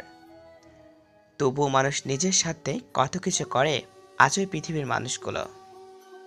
এরপর ডায়েরি বন্ধ করে ঘুমিয়ে পড়ে। রাত প্রায় 1টা ছুঁই। আদিল রুম থেকে বের হয়ে পিছনের দরজা দিয়ে খুব সাবধানে বের হয়ে যায়। মেঘা পানি খেতে নিচে এসে দেখে আদিল কোথাও যাচ্ছে। মেঘাও আদিলের পিছনে যেতে থাকে। মেঘা আদিলের পিছনে হাঁটতে হাঁটতে খেয়াল করে আদিল তার কলেজের দিকে যাচ্ছে। মেঘা মনে মনে বলে, আদিল এত রাতে কলেজের দিকে কেন যাচ্ছে? এত রাতে কলেজে আদিলের কি কাজ? কোথাও ওই খুন আর মেয়ে কিডন্যাপের সাথে আদিল জড়িত নয় তো? আমাকে জানতেই হবে। বলির সামনের দিকে তাকিয়ে দেখে আদিল কোথাও নেই। একটু সামনে গিয়ে দেখে সেখানেও আদিল নেই। মেঘার ভয় হতে শুরু করে, তাই আর সামনের দিকে না গিয়ে বাসায় চলে আসে। বাসায় এসে দেখে আদিলের রুমে দরজা খোলা। মেঘা মনে মনে বলে, যাবার সময় তো রুমের দরজা বন্ধ দেখলাম, এখন খোলা কি করে? ভাবতে ভাবতে আদিলের রুমের সামনে গিয়ে দেখে আদিল বসে বসে সিগারেট খাচ্ছে। মেঘা বেশ অবাক হয় আদিলকে দেখে। আদিলের এত দ্রুত বাসায় আসা অসম্ভব। তাহলে এটা কি করে সম্ভব? তবে কি সে ভুল দেখেছে? মেঘা আদিলের রুমে ঢুকতে আদিল হাত থেকে সিগারেট ফেলে দিয়ে বলে, আরে তুমি এখানে এত রাতে কি করছো? তুমি তো বাইরে ছিলে, এখানে আসলে কখন? বাইরে আমি, তাও এত রাতে? পাগল হয়ে গেছে নাকি? আমি নিজের চোখে তোমাকে কলেজের দিকে যেতে দেখেছি। দিনের বেলায় কেউ কলেজের দিকে যেতে সাহস পায় না, আর আমি এত রাতে কলেজের দিকে যাব? আমার সেখানে কি কাজ? সেটা তো আমার প্রশ্ন, কিন্তু তুমি যদি বাইরে যাও তাহলে এত দ্রুত আসার তো কথা না। তুমি কি স্বপ্ন দেখো? এসব আবল তাবল বলছো নাকি? আমি সে ডিনার করে রুমে এসে শুয়ে আছি, আর সন্ধ্যায় ঘুমিয়েছিলাম বলে এখন ঘুম আসছে না, তাই বসে আছি। আমাকে নিয়ে হয়তো সারাদিন ভাবো, তাই আমাকে সব জায়গায় দেখো। তোমাকে নিয়ে ভাবতে আমার বয়ে গেছে। বলে মেঘা চলে যায়। আদিল মুখটা গোমরা করে মনে মনে বলে, সবসময় আমার কাজে ব্যাকরা দিচ্ছ তুমি। আজ তোমার জন্য আমি কলেজের দিকে যেতে পারলাম না, আর কিছু জানতেও পারলাম না। কেন আমার পিছু করো তুমি? সেদিন হাতিঝিল ব্রিজে, এরপর তোমার বাসার সামনে একদিন, আবার আজও তোমার জন্য আমার অপেক্ষাগুলো বাড়ছে। তোমার একটা ব্যবস্থা করতে হবে, নয়তো আমি আমার কাজ কখনো সফল হতে পারবো না। বলি দরজা বন্ধ করে শুয়ে পড়ে। মেঘা নিজের রুমে গিয়ে বিছানায় বসে গালে হাত দিয়ে ভাবছে, সত্যি কি এটা স্বপ্ন ছিল? কিন্তু আমি তো জেগেছিলাম। আদিল কি কিছু লুকাচ্ছে? আমাকে আদিলের উপর ভালো করে নজর রাখতে হবে। কে আদিল? কি করতে চাইছে? আচ্ছা, আমি কি একটু বেশিই ভাবছি না আদিলের সম্পর্কে? এগুলো হয়তো আমার মনের ভুল ছিল। আদিল তো রুমেই আছে, আমি পাগল হয়ে গেছি। আজ সারা দিন শুধু আদিলকে নিয়েই ভেবেছি, তাই হয়তো এমন হয়েছে। আরও অনেক কথা বিড়বিড় করতে করতে ঘুমিয়ে পড়ে। পরের দিন সকালে ঘুম থেকে উঠে মেঘা ব্রাশ করতে করতে ছাদে চলে যায়। গিয়ে দেখে আদিল জিম করছে, তাও খালি গায়ে। আদিলের লোমশ দেহ দেখে মেঘা কেমন ঘোরের মধ্যে চলে যাচ্ছে। মেঘা এক দৃষ্টিতে তাকিয়ে আছে আদিলের দিকে। আদিল জিম করতে করতে সামনের দিকে তাকিয়ে দেখে মেঘা তার দিকে তাকিয়ে আছে। আদিল তাড়াতাড়ি একটা তোয়ালে গায়ে জড়িয়ে নিয়ে বলে, আরে তুমি এই সময় এখানে? আর এমন করে তাকিয়ে আছো কেন? মেঘা এখনো ঘোরের মধ্যে আছে। আদিলের কথা তার কান পর্যন্ত পৌঁছাচ্ছে না। আদিল মেঘার সামনে এসে দড়ি বাজিয়ে বলে, হ্যালো মেঘা, কোথায় হারিয়ে গেছো? মেঘা আদিলের কথায় বাস্তবে ফিরে লজ্জা পেয়ে মাথা নিচু করে ফেলে। আদিল বলে, হোয়াট হ্যাপেন? নতুন বউদের মতো এমন লজ্জা পাচ্ছ কেন? তুমি খুব কিউট। বলি এক দৌড়ে নিচে চলে আসে। আদিল বোকার মতো দাঁড়িয়ে আছে। কি বলে গেল মেঘা? আদিল একা একা বলে, আই এম শিওর এমনি পাগল হয়ে গেছে। বলে নিজের রুমে এসে শাওয়ার নেয়। এইদিকে মেঘার চোখে শুধু ছাদের সেই দৃশ্য ভাসছে আর একা একা হাসছে। আয়নার সামনে দাঁড়িয়ে একা একা বলতে থাকে, মেঘা, তুই এমন লুচু হয়ে গেলি কবে থেকে রে? একটা ছেলেকে খালি গায়ে দেখে তখন তোর কি হয়ে গেল? এই, তুই আবার আদিলের প্রেমে ট্রেমে পড়ে যাসনি তো? প্রেমে তো পড়েছিস। তাহলে আদিলকে গিয়ে বলে দে তুই ওকে ভালোবাসিস। কিন্তু আদিল কি রাজি হবে? হবে। কেন হবে না? তুই দেখতে সুন্দর, কিউট। রাজি না হবার কারণই নেই। আজই বলে দিব, আদিল আই লাভ ইউ। বলে নিজের হাত দিয়ে মুখ ঢেকে ফেলে মেঘা। এইদিকে আদিল রুমে শাওয়ার নিয়ে রুমে এসে চেঞ্জ করে নিচে এসে খাবার খেয়ে মেঘাকে নিয়ে চলে আসে। আজ আর দারোয়ান বাধা দেয়নি ভিতরে যেতেই নয়ন মেঘাকে বলে, কি মেঘা, আজ এত লেট হলো যে তোমার কলেজে আসতে? তাতে তোমার কি? আদিল তোমাকে আব্বু কি জন্য রেখেছে দেখছো না? একটা ছেলে আমাকে বিরক্ত করছে। আমি তোমাকে বিরক্ত করছি? আর এই ছেলে আমার কি করবে? বলে মেঘার হাত ধরতে গেলে আদিল নয়নের হাত ধরে ফেলে। দেখুন ভাই, মেঘা আপনার সাথে কথা বলতে চায় না, তাই ওকে বিরক্ত করে নিজের কাজ কর। তাই ওকে বিরক্ত না করে নিজে কাজ করেন। যান প্লিজ। তোর সাহস তো কম না, তুই এই নয়নের হাত ধরিস? আজ তোকে আমি। বলেই আদিলের গালে থাপ্পড় দেয়। আদিল রাগি লুকিয়ে নয়নের দিকে তাকাতেই নয়ন আদিলের শার্টের কলার ধরে বলে, তুই কাকে চোখ দেখাচ্ছিস? তুই জানিস আমি চাইলে তোকে এখানে পুঁতে রাখতে পারি। নয়ন, কি হচ্ছে? আদিলের কলার ছাড়ো। কেন, কি হয় এই ছেলে তোমার? খুব লাগছে ওর জন্য, তাই না? আদিল আমার কি হয় সেটা তোমার না জানলেও চলবে। ওকে ছাড়া বলছি। নয়ন আদিলকে ধাক্কা দিয়ে মাটিতে ফেলে দিয়ে আঙুল দেখিয়ে শাসিয়ে চলে যায়। মেঘা আদিলের কাছে গিয়ে আদিলকে ধরে তুলে বলে, সেদিন নদীর পাড়ে 3 জনকে একাই মারলে, আর আজ একজনের সাথে পারলে না। এটা কলেজ, শিক্ষার জায়গা, তাই ঝামেলা করতে চাইনি। এসব বাদ দিয়ে তুমি ক্লাসে যাও, আমি এখন আসি। ঠিক আছে, যাচ্ছি। তুমি এখানেই থাকো, তোমাকে কিছু বলার আছে আমার। ঠিক আছে। মেঘা চলে যায়। আদিল কলেজ থেকে বের হয়ে রফিকের কাছে গিয়ে বলে, কেমন আছো চাচা? তুই তো আমাকে ভুলেই গেছিস। তোমাকে ভুলবো কেন চাচা? আসলে নতুন চাকরি, বুঝতেই তো পারছো। আচ্ছা, আর কেউ মরেনি বা কিডন্যাপ হয়নি? না, আজ এখনো কিছু শুনি, কালও কিছু হবে। তুমি এত শিওর কি করে চাচা? কাল শুক্রবার না, এই জন্য মনে হয় কেউ থাকে না, তাই এই 2 দিন কোনো খুন খারাপই হয় না। আচ্ছা ঠিক আছে। আচ্ছা চাচা, সেদিন যে মহিলা এখানে কান্না করলো, তার ছেলের লাশ জড়িয়ে ধরে, তার বাসা কথা জানো? জানি তো। এখান থেকে ডান দিকে গেলে একটা গলি আছে, সেখানে গেলে ওই মহিলার মতো অনেক দেখতে পারবি। কেউ ছেলেহারা, কেউ মেয়েহারা। ঠিক আছে, তুমি থাকো, আমি আসছি। বলে আদিল সেই গলিতে চলে যায়। গিয়ে দেখে সেই দিনের মহিলাটা, যে ছেলের লাশ জড়িয়ে ধরে কান্না করেছে। আদিল মহিলার কাছে গিয়ে বলে, চাচি আপনার সাথে একটু কথা বলতে পারি? তুমি কে? তোমাকে তো চিনলাম না। আমাকে আপনি চিনবেন না, একটু কথা বলে চলে যাব। বলো, কি বলবে? বাসার ভিতরে চলুন, এখানে সমস্যা আছে। আদিল মহিলাকে নিয়ে বাসার ভিতরে চলে যায়। 20 মিনিট পর আদিল মহিলার সাথে কথা বলে রাগে লুকে বের হয়ে যায়। আদিল চলে যেতে মহিলা বলে, এবার তোদের পালা, তোদের বাপ এসে গেছে, এখন থেকে তোদের পতন দেখব।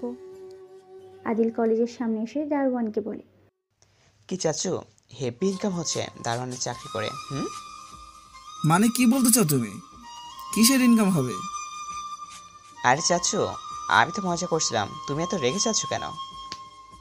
বলে আদিল একটা রহস্যময় হাসি দিয়ে ভিতরে গিয়ে বসে থাকে।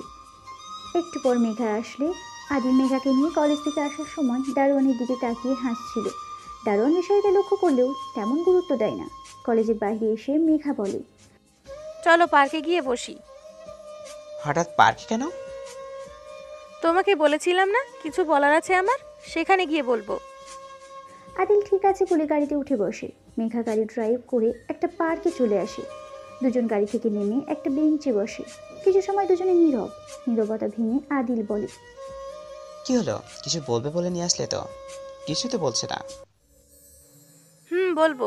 আচ্ছা আদিল, ধরো একটা বড় লোকের মেয়ে যদি একটা গরিব ছেলেকে ভালোবাসে আর সেটা ছেলেটাকে বলে, তাহলে ছেলেটা কি মেয়েটার ভালোবাসা অ্যাকসেপ্ট করবে? সেটা তো ছেলেটা বলতে পারবে, বাট মেয়েটা যদি ছেলেটাকে সত্যি ভালোবাসে তবে ছেলেটাও মেয়েটাকে ভালোবাসা উচিত। যদি বলি মেয়েটা আমি আর ছেলেটা তুমি? মজা করছো আমার সাথে? না আদিল, আমি সত্যিই তোমাকে খুব ভালোবেসে ফেলেছি। কখন কিভাবে তোমার সাথে ঝগড়া করতে করতে তোমাকে ভালোবেসে ফেলেছি আমি জানি না। এ হয় না মেঘা, তোমার সাথে আমার যায় না। আর তাছাড়া তুমি আমার সম্পর্কে কিছু জানো না। আমার কিছু জানতে হবে না, আমি শুধু তোমাকে জানি আর তোমাকেই ভালোবাসি। তুমি আমাকে ফিরিয়ে দিলে আমি বাঁচবো না। পাগলামি করো না। আর এটা তোমার আবেগ, আবেগ শেষ হয়ে গেলে ভালোবাসা শেষ হয়ে যাবে। এটা আমার আবেগ না আদিল। ঠিক আছে, আমি তোমাকে ভালোবাসি, সেটার প্রমাণই দিচ্ছি। বলি মেঘা নিজের ব্যাগ থেকে একটা সেফটি পিন বের করে নিজের হাতে চালিয়ে দেয়। আদিল এটা দেখে তাড়াতাড়ি মেঘার হাত ধরে নিজের পকেট থেকে রুমাল বের করে মেঘার হাতে বেঁধে দিয়ে গালে থাপ্পড় দিয়ে বলে, কি করছো? পাগল হয়ে গেছো তুমি? আমি মরে গেলে তোমার কি কি আসে যায় তোমার তাতে? আসে যায়, কারণ আমি হচ্ছে তোমাকে। বলি আদিল চুপ হয়ে যায়। মেঘা আদিলের গালে হাত রেখে নিজের মুখোমুখি করে বলে, কারণ তুমি আমাকে কি বলো? কারণ আমিও তোমাকে ভালোবাসি মেঘা। সেই প্রথম আমি তোমাকে যেদিন দেখি সেদিন থেকেই তোমাকে ভালোবাসি। শুধু তোমার আর আমার অবস্থানের কথার জন্য বলিনি। আই লাভ ইউ আদিল, আমাকে কখনো ছেড়ে যেও না, আমি তোমাকে ছাড়া বাঁচতে পারবো না। না মেঘা, কখনো আমি তোমাকে ছেড়ে যাব না। আমার শ্বাস প্রশ্বাসে এখন শুধুই তুমি। মেঘা কান্না করতে করতে আদিলকে জড়িয়ে ধরে। আদিলও শক্ত করে নিজের বুকে জড়িয়ে ধরে নেয় মেঘাকে। বলি দুজন দুজনকে আরো শক্ত করে জড়িয়ে ধরে। আরো কিছু সময় সেখানে বসে থেকে বাসায় চলে আসি। লাঞ্চ করে যে যার রুমে গিয়ে শুয়ে পড়ে। এভাবেই কেটে যায় আজকের দিনটা। রাত প্রায় 1টা। আদিল রুম থেকে বের হয়ে ভালো করে দেখে মেঘা বা মোহিত চৌধুরী কেউ আছে কিনা। আদিল প্রথমে মেঘার রুমের দরজার সামনে দাঁড়িয়ে উকি দিয়ে দেখে মেঘা ঘুমাচ্ছে। এরপর খুব সাবধানে পিছনের দরজা দিয়ে বের হয়ে কলেজের সামনে এসে ভালো করে দেখে কেউ আছে কিনা। খুব সাবধানে দেয়াল টপকে ওপরে গিয়ে আশেপাশে তাকিয়ে দেখে কেউ আছে কিনা। কাউকে না দেখে আস্তে আস্তে সেই ঘরটার দিকে যায়। দরজায় হাত রাখতেই দরজা খুলে যায়।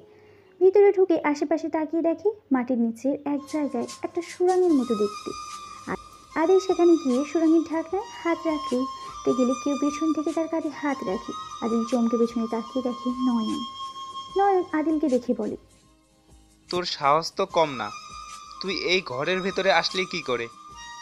আর কে তুই? এখানে কেন এসেছিস? তোর বাপ আমি। আর আমার গালে থাপ্পড় দিয়ে নিজেকে হিরো ভাবছিলে? If you think you are a bat, but you do not know that I am your dad. Nayan আদিলকে মারতে গেলে আদিল নিজের কোমর থেকে ছুরি বের করে নয়নের ডান হাতে কোপ দেয়। নয়ন নিজের হাত ধরে বসে পড়ে। আদিল নয়নের কলার ধরে মুখে ইচ্ছে মতো খুশি মারতে থাকে। মারতে মারতে রক্তাক্ত করে ফেলে। সবশেষে ইচ্ছে মতো ছুরি দিয়ে ক্ষতবিক্ষত করে গলায় ছুরি ঢুকিয়ে দেয়। নয়ন ছটফট করতে করতে মারা যায়। এরপর আদিল নয়নকে তুলে গেটের সামনে নিয়ে ফেলে দিয়ে মাটিতে নয়নের রক্ত দিয়ে বড় বড় করে লেখে আই এম ব্যাক। এরপর সেখান থেকে চলে আসি বাসায়।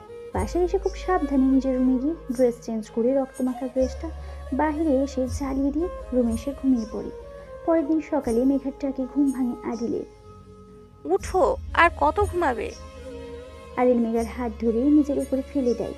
মেঘা নিজের ব্যালেন্স ঠিক রাখতে না পেরে হঠাৎ করে এভাবে টান দেওয়া দুজনের ঠোঁট জোড়া লেগে যায়। মেঘা বড় বড় করে চোখ করে আদিলের দিকে তাকিয়ে আছে। আদিল মেঘাকে আরো শক্ত করে জড়িয়ে ধরে ঠোঁটের স্বাদ নিতে থাকে।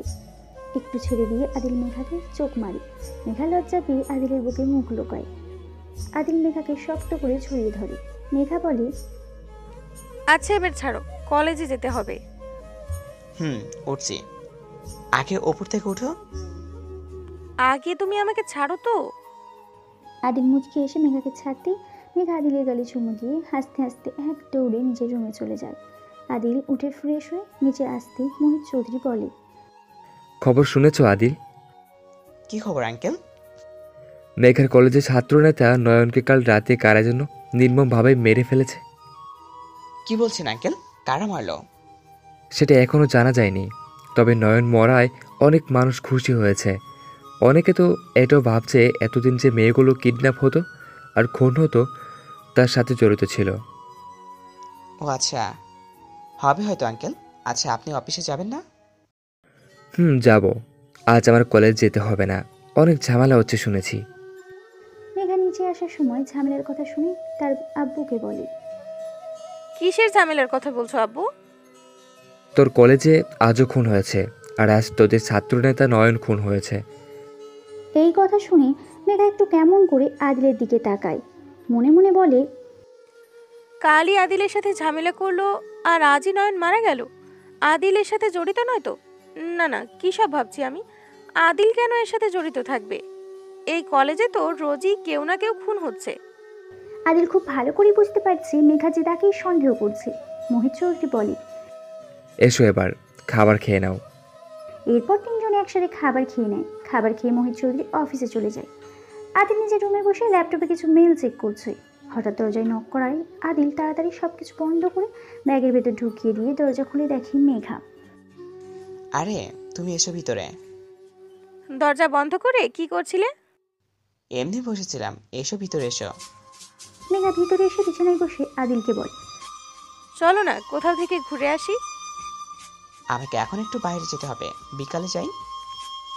কোথায় যাবে এখন তুমি? একটু কাজ আছে, এসে বলবো। ঠিক আছে, কিন্তু বিকেলে কিন্তু নিয়ে যেতে হবে। আদিল ঠিক আছে বলে রুম থেকে বের হয়ে মেঘার মনে একটু সন্দেহ জাগে। তাই চুপি চুপি আদিলের পিছনে পিছনে যেতে থাকে। আদিল বাসা থেকে বের হয়ে একটা অটোতে উঠে অটো চলতে থাকে। মেঘাও বাসা থেকে বের হয়ে অটোতে উঠে আদিলকে ফলো করে। এইদিকে প্রিন্সিপাল নয়নের লাশের সামনে দাঁড়িয়ে আছে। পুলিশ ভালো করে নয়নের লাশকে দেখে বোঝার চেষ্টা করছে কতটা কষ্ট দিয়ে মেরেছে। দারোয়ান এসে প্রিন্সিপালের কানে কানে বলে, স্যার, নয়নকে মারতে পারবে? সেটা তো আমিও ভাবছি। কাল রাতে নয়ন কলেজে একা ছিল, আর এই সুযোগ কেউ নয়নকে খুন করেছে। যে কারণেই হোক, এটা জানতে হবে কার এত বড় সাহস। তখনই সেখানে সে মহিলা এসে হাসতে হাসতে বলতে থাকে, শুরু হয়ে গেছে ওপরওয়ালার খেলা। সবাইকে মরতে হবে, বাপ বাপকে ছাড়ে না। এক এক করে সবাইকে মরতে হবে, সবাইকে। অফিসার, এই পাগল মহিলাকে এখান থেকে সরান। এমনিতেই মাথা খারাপ হয়ে আছে। এতদিন ধরে এতগুলো ছাত্র খুন হয়েছে, ছাত্রীদের কিডন্যাপ করা হয়েছে, তখন তো আপনার কিছু হয়নি। আর আজ এর লাশ থেকে মাথা খারাপ হয়ে গেছে। আজ থেকে সকল পাপীদের বিনা সভায় দিন, সবাইকে তার শাস্তি পেতেই হবে। প্রিন্সিপাল আগে কটমট করতে করতে ভিতরে চলে যায়। দুইটা মহিলা পুলিশ এসে মহিলাকে সেখান থেকে টেনে নিয়ে যায়। পুলিশ নয়নের লাশ নিয়ে যায় ময়না তদন্ত করার জন্য। এইদিকে মেঘা এখনো আদিলকে ফলো করছে। হঠাৎ কিছু বাচ্চা এসে মেঘার অটোর সামনে লাফালাফি করতে থাকে। অটোওয়ালা দ্রুত ব্রেক করে। মেঘা অটো থেকে নেমে বাচ্চাগুলোর সামনে এসে বাচ্চাগুলোকে সরিয়ে সামনে তাকিয়ে দেখে আদিল নেই। মেঘা মনে মনে বলে, উফ, সব বরবাদ হয়ে গেল। বাচ্চাগুলো সব গোলমাল করে দিল। কিন্তু এইটুকু সময়ের মধ্যে আদিল কোথায় গায়েব হয়ে গেল? এমন আরও অনেক কথা ভাবতে ভাবতে অটোতে উঠে অটোওয়ালাকে বলে সেখান থেকে এসেছে সেখানে যেতে। মেঘা চলে যেতেই একটা দেওয়ালের পেছন থেকে আদিল বের হয়ে হাসতে হাসতে মনে মনে বলে, মেঘা, আমি খুব ভালো করে জানি তুমি যে আমাকে সন্দেহ করছো আর ফলো করবে, কিন্তু এই আদিলকে তুমি এত সহজে ক্যাচ করে ফেলবে? আমাকে ক্যাচ করার কথা শুধু কল্পনাই করা যায়, আমি না চাইলে আমাকে ক্যাচ করার ইম্পসিবল। বলেই আদিল নিজের কাজে চলে যায়। একটু পর একটা গোডাউনের ভিতরে আসতেই একটা লোক এসে আদিলের সামনে দাঁড়ায়। আদিল লোকটার পা ছুঁয়ে সালাম করে। লোকটা বলে, তুমি আমার কথা না শুনে অ্যাকশন কেন শুরু করে দিলে আদিল? আপনি তো খুব ভালো করে জানেন আমার ক্যারেক্টার সম্পর্কে। আমার ঘরের একটা রক্তেরা, আর আমি আমার ইচ্ছে মতো কাজ করি। বাট এতে যে তোমার বিপদ হতে পারতো সেটা কেন বুঝো না? ওই জায়গা কতটা ভয়ঙ্কর সেটা তুমি জানো না আদিল? আমি এখানে এসব শোনার জন্য আসিনি, আমি এই গল্প শেষ করার জন্য আসছি। আর আমি সব জেনে গেছি কারা কারা এর সাথে জড়িত। এক এক করে সবাইকে এই পৃথিবী থেকে বিদায় করে দিব, এটা বলার জন্য আমার এখানে আসা। কিন্তু আদিল, তোমাকে তো নিজের দিকেও খেয়াল রাখতে হবে। তোমার যদি কিছু হয়ে যায় তোমার দাদুর কি হবে বুঝতে পারছো? আমাদের এই লাইনে প্রতি কদমে কদমে মৃত্যু অপেক্ষা করে, এটা তো আপনি ভালো করে জানেন। আর মৃত্যুকে আমি ভয় পাই না, আর দাদু একা বাঁচতে জানে, সেটা আপনি ভালো করে জানেন। তুমি আর শুধরাবে না কখনো। বি কেয়ারফুল থেকো সব সময়। ওকে, আমি এখন আসি। বেশি সময় হলে এখানে থাকলে প্রবলেম হতে পারে। বলি আদিল সেখান থেকে বের হয়ে একটা অটো নিয়ে বাসায় চলে আসে। বাসায় এসে নিজের রুমে গিয়ে তার দাদুকে কল করে। দাদু কল রিসিভ করে বলে, কিরে দাদু ভাই, এই বুড়োটারে ভুলে গেছিস তুই? যদি ভুলেই যেতাম তাহলে কি কল করি দাদু? আজ কতদিন পর কল করলি বলতো? দাদু, তুমি তো জানো না আমি এখানে কেন এসেছি আর কোন অবস্থায় আছি। তোমার সাথে কথা বলতে গেলে যদি কেউ দেখে ফেলে তাহলে আমার সব প্ল্যান নষ্ট হয়ে যাবে। আমি এত কিছু শুনতে চাই না। এবার তুই ফিরে আয়, আমি তোকে বিয়ে করাবো। যদি কেউ থাকে আমাকে বলবি, না হলে আমি তোর জন্য মেয়ে দেখব। এত কষ্ট করতে হবে না, আমি তোমার নাতবো পছন্দ করে রেখেছি। সত্যি? আমার সাথে কথা বলিয়ে দে তাহলে। এখন না দাদু, ও এখনো আমার সম্পর্কে কিছুই জানে না, আমার নামটা ছাড়া। আচ্ছা শোনো, আমি তোমাকে একটা ছবি দিয়েছি, তুমি এই ছবির লোকটার সম্পর্কে কিছু জানলে আমাকে মেসেজ করে জানিয়ে দিও। আর আমি এখন রাখছি। আচ্ছা, আর তুই সাবধানে থাকিস। আদিল ঠিক আছে বলে কল কেটে দেয়। এইদিকে প্রিন্সিপাল তার কক্ষে বসে আছে। একটা পুলিশ অফিসার প্রিন্সিপালের সামনে বসে আছে। প্রিন্সিপাল বলে, অফিসার, কোনো খবর জানতে পারলেন কে বা কারা নয়নকে মেরেছে? আমরা সব রকমের চেষ্টা করছি, তবে নয়নের লাশের ময়লা তদন্ত করে যতটা বুঝতে পারলাম খুব নির্মম যন্ত্রণা দিয়ে মারা হয়েছে। নয়নের ওপর তার খুব রাগ জমা ছিল, আর লাশের পাশে দেয়ালে যা লিখেছিল তা দেখে মনে হচ্ছে এটা কোনো গ্যাংয়ের কাজ। আমি আপনার কাছে এসব জানতে চাইনি, খুঁজে বের করুন কে বা কারা মেরে গেছে। জি, আমরা সব রকমের চেষ্টা করছি। বলেই পুলিশ চলে যায়। প্রিন্সিপাল মাথায় হাত দিয়ে ভাবছে, কে হতে পারে নয়নকে এত নির্মমভাবে হত্যা করতে পারে? কোথাও এটা ওই ছেলে নয় তো, যার সাথে কাল নয়নের ঝামেলা হলো? এসব ভাবতে ভাবতে প্রিন্সিপাল দারোয়ানকে কল করে আসতে বলে। দারোয়ান এসে বলে, জি স্যার বলুন, আমাকে কেন ডেকেছেন? মেঘার বডিগার্ড হয়ে যে ছেলেটা কলেজে আসে ও সম্পর্কে খোঁজ নাও তো। স্যার, আমারও ওর উপরে সন্দেহ হয়েছিল, তাই আমি ওকে খোঁজ নিয়েছিলাম। কি জানতে পারলে খোঁজ নিয়ে? ছেলেটা কেউ নাই স্যার, আগে মুচি কাজ করতো, আর আমাদের কলেজে ডাক হিসেবে সেই বস্তির আছে, সেখানে থাকতো লাগে। এখন মোহিত চৌধুরী বাসায় থাকে, আর ওনার মেয়ে দেখাশোনা, পাশাপাশি ওনার বাসায় কেয়ারটেকারে কাজ করে। এসব করতে পারবে না।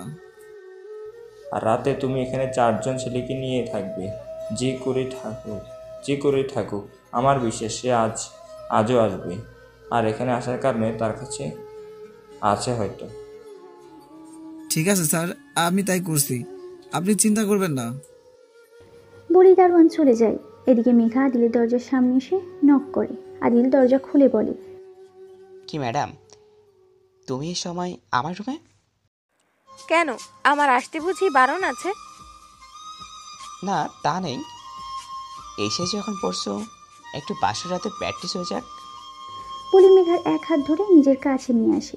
এরপর নাকে নাক ঘষতে ঘষতে বলে, এত কিউট কেন তুমি? ঠিক ক্যাডবেরি চকলেটের মতো, ইচ্ছে করছে এই চকলেটটাকে খেয়ে ফেলি।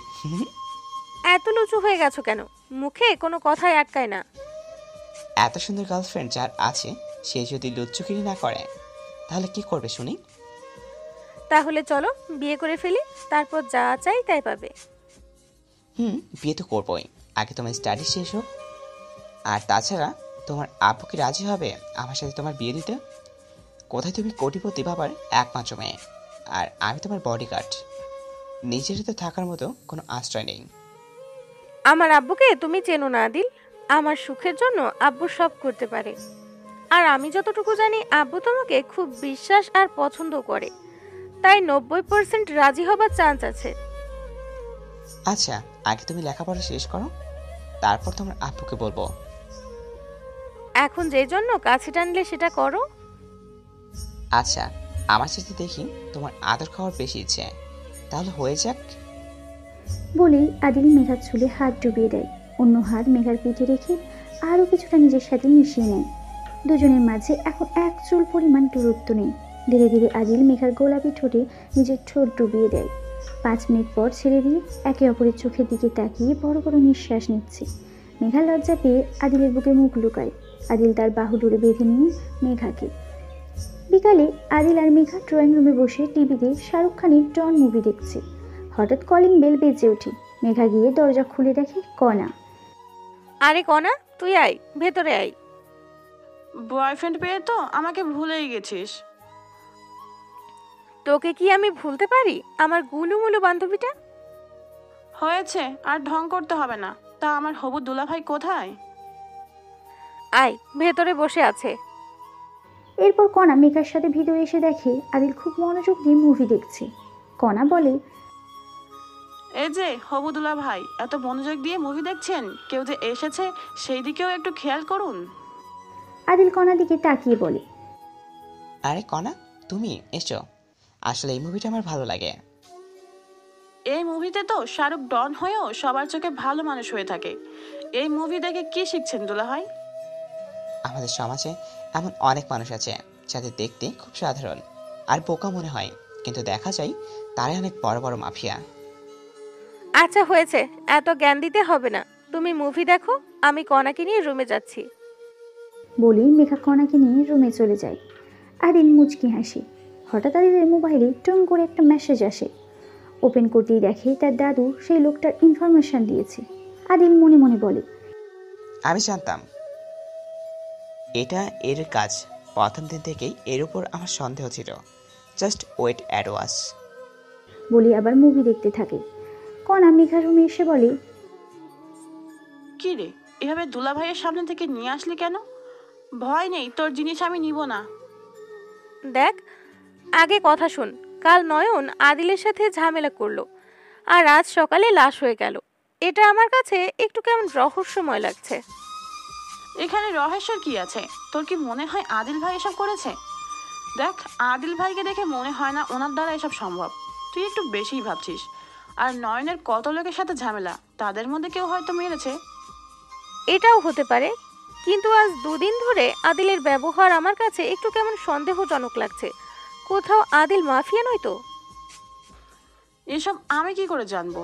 আর আদিল ভাইকে দেখে কোনোভাবেই আমার মনে হয় না উনি মাফিয়া হতে পারে। তুই একটু বেশি ভাবছিস আদিল ভাইকে নিয়ে। হয়তো তুই ঠিক বলছিস। আচ্ছা, এসব বাদ দে, চল নিচে যাই। বলেই দুজন নিচে চলে আসে। 3 জন কিছু সময় আড্ডা দিয়ে কণা চলে যায়। আদিল মেঘাকে নিয়ে সন্ধ্যা পর্যন্ত ঘোরাঘুরি করে বাসায় চলে আসে। রাতে ডিনার করে মেঘা নিজের রুমে চলে যায়। আদিল রুমে এসে একটা ঘুমের ঔষধ 1 গ্লাস দুধে মিশিয়ে দিয়ে কণা রুমে এসে দেখে কণা বসে আছে। আদিলকে দেখে মেঘা বলে, তুমি আর হাতে দুধ কেন? তুমি তো লেখাপড়া করো, তাই তোমার জন্য নাও, খেয়ে নাও। আমার দুধ খেতে ভালো লাগে না। খেতে তো হবেই, আমি তোমার জন্য নিজের হাতে বানিয়ে নিয়ে এসেছি। বলেই মেঘা পাশে বসে এক প্রকার জোর করে খাইয়ে দিয়ে কপালে চুমু দিয়ে চলে যায়। মেঘা কিছু সময়ের মধ্যে ঘুমের দেশে হারিয়ে যায়। রাত প্রায় 1টা। আদিল একটা মুখোশ পরে রুম থেকে বের হয়ে খুব সাবধানে পিছনে দরজা খুলে হাঁটতে হাঁটতে চলে আসে কলেজের সামনে। আশেপাশে তাকিয়ে দেওয়ালের উপরে উঠতেই দেখে 4 জন বসে তাস খেলছে, আর দারোয়ান চেয়ারে বসে মদ খাচ্ছে। আদিল কোনো শব্দ না করে খুব সাবধানে নিচে নেমে কোমর থেকে পিস্তল বের করে একটা সাইলেন্সার ফিট করে নেয়। দেয়ালের কারণে আদিল যেখানে লুকিয়ে আছে সেখানে অন্ধকারে কিছু দেখা যায় না। আদিল খুব সাবধানে সেই ঘরটার দিকে যেতে থাকে। হঠাৎ একটা শুকনো ডালে আদিলের পা পড়ে যায় আর শব্দ হয়। দারোয়ান সহ বাকি 4 জন সেই দিকে এসে দেখে আদিলের পা পড়ে যায় আর শব্দ হয়। দারোয়ান সহ বাকি 4 জন এই দিকে এসে দেখে একটা বিড়াল বসে আছে। দারোয়ান বলে, শালা বিড়াল এখানে কি করছে? এ চল জায়গায় গিয়ে বসে। বলে সবাই নিজেদের জায়গায় গিয়ে বসে। হঠাৎ একজনের চোখ যায় সেই ঘরের দরজার দিকে। দরজা খোলা। দারোয়ানকে বললে দারোয়ান বলে, দরজা তো বন্ধ ছিল, তাহলে খুললো কে? এই আয় তো তোরা, আর ছুরি বের কর, হাতে নে। বলে 1 পা 2 পা করে সবাই ঘরের দিকে যেতে থাকে। ভিতরে ঢুকে দেখে আদিল বসে বসে চিপস খাচ্ছে। দারোয়ান আদিলকে দেখে বলে, তুই এখানে কি করছিস? এত বড় সাহস তোর, তুই এই ঘরের ভিতরে ঢুকেছিস যেখানে কলেজের আশেপাশে কেউ আসার সাহস পায় না, আর তুই? আহা চাচা থামো, আমার ব্যাপারে খবর নেওয়া হয়েছিল, কিন্তু কিছুই তো জানতে পারলে না। তোমাকে একটা সত্যি কথা বলি, নয়নকে আমি মেরেছি। কিভাবে জানো? না বলে না করে দেখাই। আমি আবার কথা বলি কম, কাজ করি বেশি। ওদের মধ্যে একজনকে পাঠাও। প্রথমতই তুই এখানে এসেছিস নিজের মৃত্যু ডেকে এনেছিস, আর সত্যি বলে তুই ভুল করছিস। এখন তোর মৃত্যু কনফার্ম। বলেই 4টা ছেলের মধ্যে একটা ছেলে আদিলের কাছে গিয়ে ছুরি দিয়ে আঘাত করতে গেলে আদিল ছুরি ধরে, মুখে ইচ্ছে মতো ঘুষি মারতে থাকে। সবশেষে ছুরিটা গলায় ঢুকিয়ে দেয়। সবাই ভয় পেয়ে যায় আদিলের এমন রূপ দেখে। 3 জন একসাথে যেতে নিলে আদিল কোমর থেকে সাইলেন্সার লাগানো পিস্তল বের করে সবার পায়ে গুলি করে। এটা দেখে দারোয়ান পালাতে গেলে আদিল দৌড়ে এসে দারোয়ানের সামনে দাঁড়ায়। দারোয়ান ভয়ে একটা শুকনো ঢোক গিলে বলে, আমাকে মেরো না, আমাকে মেরো না। আমার বাসায় ছোট্ট 2টা বাচ্চা আছে, আমার কিছু হয়ে গেলে ওরা এতিম হয়ে যাবে। তুই কতগুলো মায়ের বুক খালি করেছিস জানিস? কত নিষ্পাপ মেয়েকে কিডন্যাপ করেছিস, কত স্টুডেন্টের প্রাণ আছড়ে ঝরে গেছে তোর জন্য। অতিল শব্দের অর্থ ন্যায়পরায়ণ, আর আমি এখানে সেই ন্যায় করতে এসেছি। বলেই দারোয়ানকে ইচ্ছে মতো মারতে থাকে।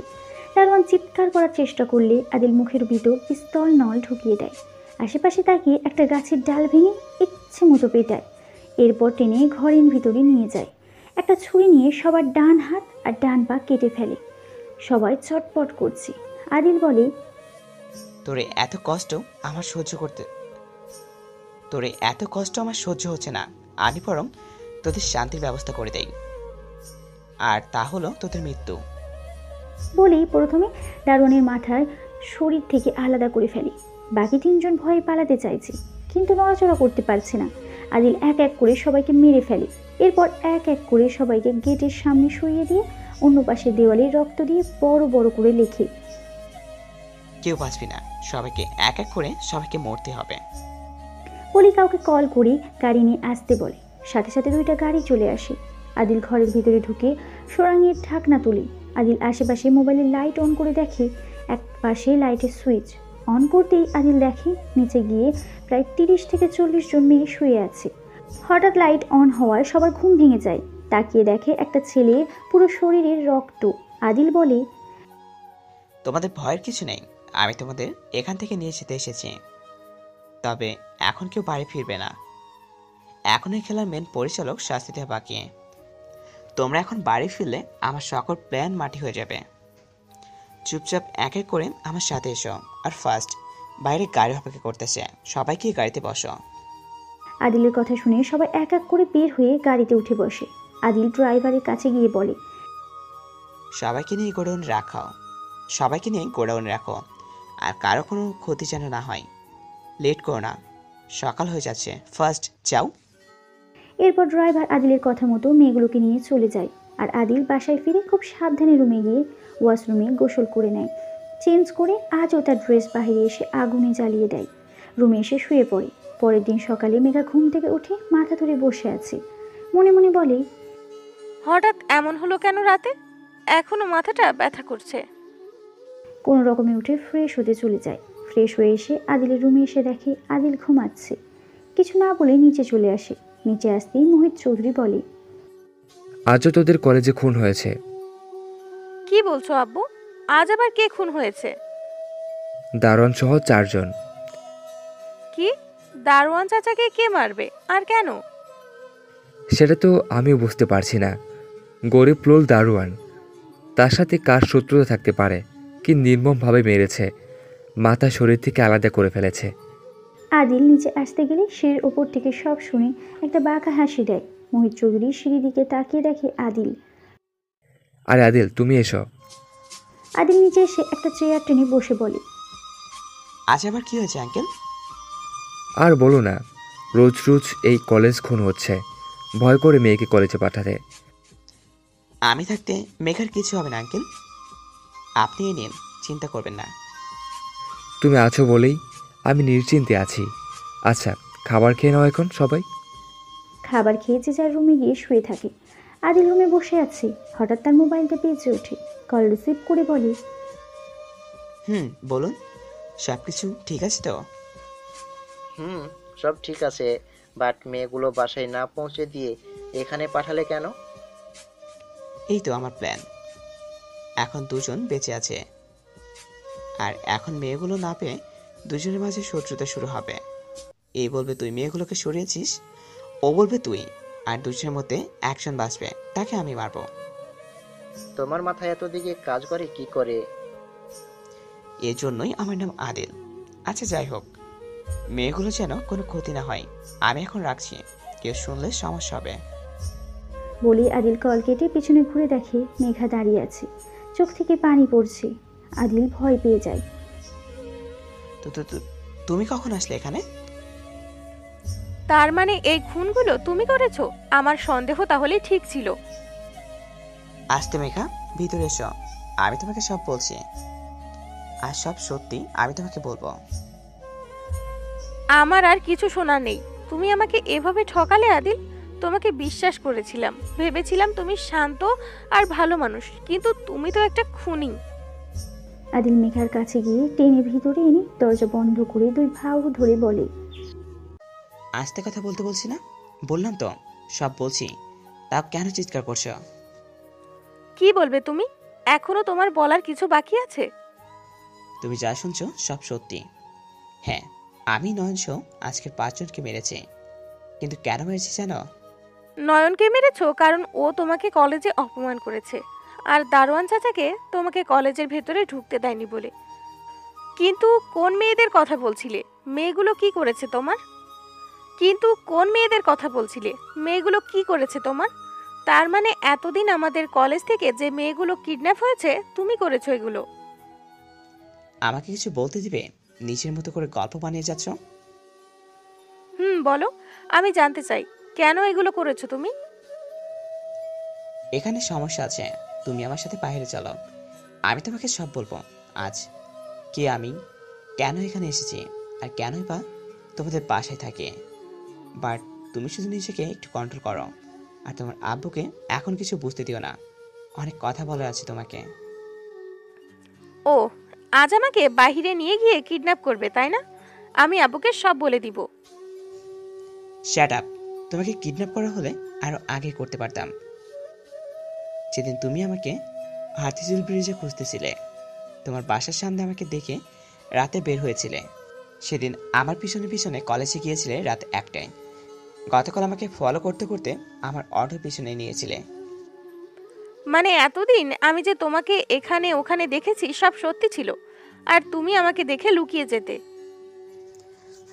আর ততক্ষণে আমি যেতাম না, যতক্ষণ তুমি বাসায় না পৌঁছাতে। প্লিজ আমাকে 10টা মিনিট সময় দাও, আমি তোমাকে সব বলবো। শুধু তোমার আব্বুকে এখন কিছু বলো না। ঠিক আছে, শুধু 10 মিনিট, আমি রেডি হয়ে আসছি। বলে মেঘা চলে যায়। আদিল একটা দীর্ঘশ্বাস ফেলে বলে, আজই সব শুনে ফেলতে হতো, আর 2 দিন পর তো এই গল্পের শেষটা হয়ে যেত। ভাবছিলাম তখনই বলবো, আপনারা হয়তো আমাকে মাফিয়া ভাবছেন। আমি মাফিয়া নই, আমি হলাম না। এখন বলবো না, তাহলে আবার মেঘাকে বলতে হবে। একটু পর মেঘাকে বলবো আমি কে, তখনই শুনে নেবেন। বলে আদিল রুম থেকে বের হয়ে নিচে এসে বসে থাকে। একটু পর মেঘা এলে আদিল মেঘাকে নিয়ে বের হতে গেলে মোহিত চৌধুরী বলে, তোমরা কি কোথাও যাচ্ছ? মেঘা বলল ও নাকি শপিং করবে, তাই নিয়ে যাচ্ছে। ও আচ্ছা, যাও তাহলে। আদিল আর মেঘা বাহিরে এসে মেঘা ড্রাইভিং সিটে বসতে গেলে আদিল বলে, আমি ড্রাইভ করছি, তুমি এখানে বসো। তো বলেছিলে তুমি ড্রাইভ জানো না, তাহলে? একটু পর তো সব সত্যি জানবে। এটাও জেনে নাও, আমি ড্রাইভ করতে পারি, আর তোমার থেকে বেটার পারি। তোমার মতো আমার হাত পা কাঁপে না। এত মিথ্যা কথা কি করে বলতে পারলে তুমি আমার সাথে? যেভাবে তুমি শুনেছিলে সেইভাবে এখন উঠে বসো। এরপর দুজনে গাড়িতে উঠে বসে আদিল ড্রাইভ করতে থাকে। মেঘা আদিলের ড্রাইভ করা দেখে অবাক, মনে মনে বলে, শালা মিথ্যুক কোথাকার, এত সুন্দর করে ড্রাইভ করতে। আমাকে বকা শেষ হলে বাইরে তাকিয়ে প্রকৃতি দেখো। তুমি কি করে জানলে আমি তোমাকে বকছি মনে মনে? সব প্রশ্নের উত্তর একটু পরে পাবে। বলি একটা নদীর পাড়ে এসে আদিল গাড়ি থামায়। এরপর দুজন গাড়ি থেকে নেমে একটা ফাঁকা জায়গায় এসে বসে পড়ে।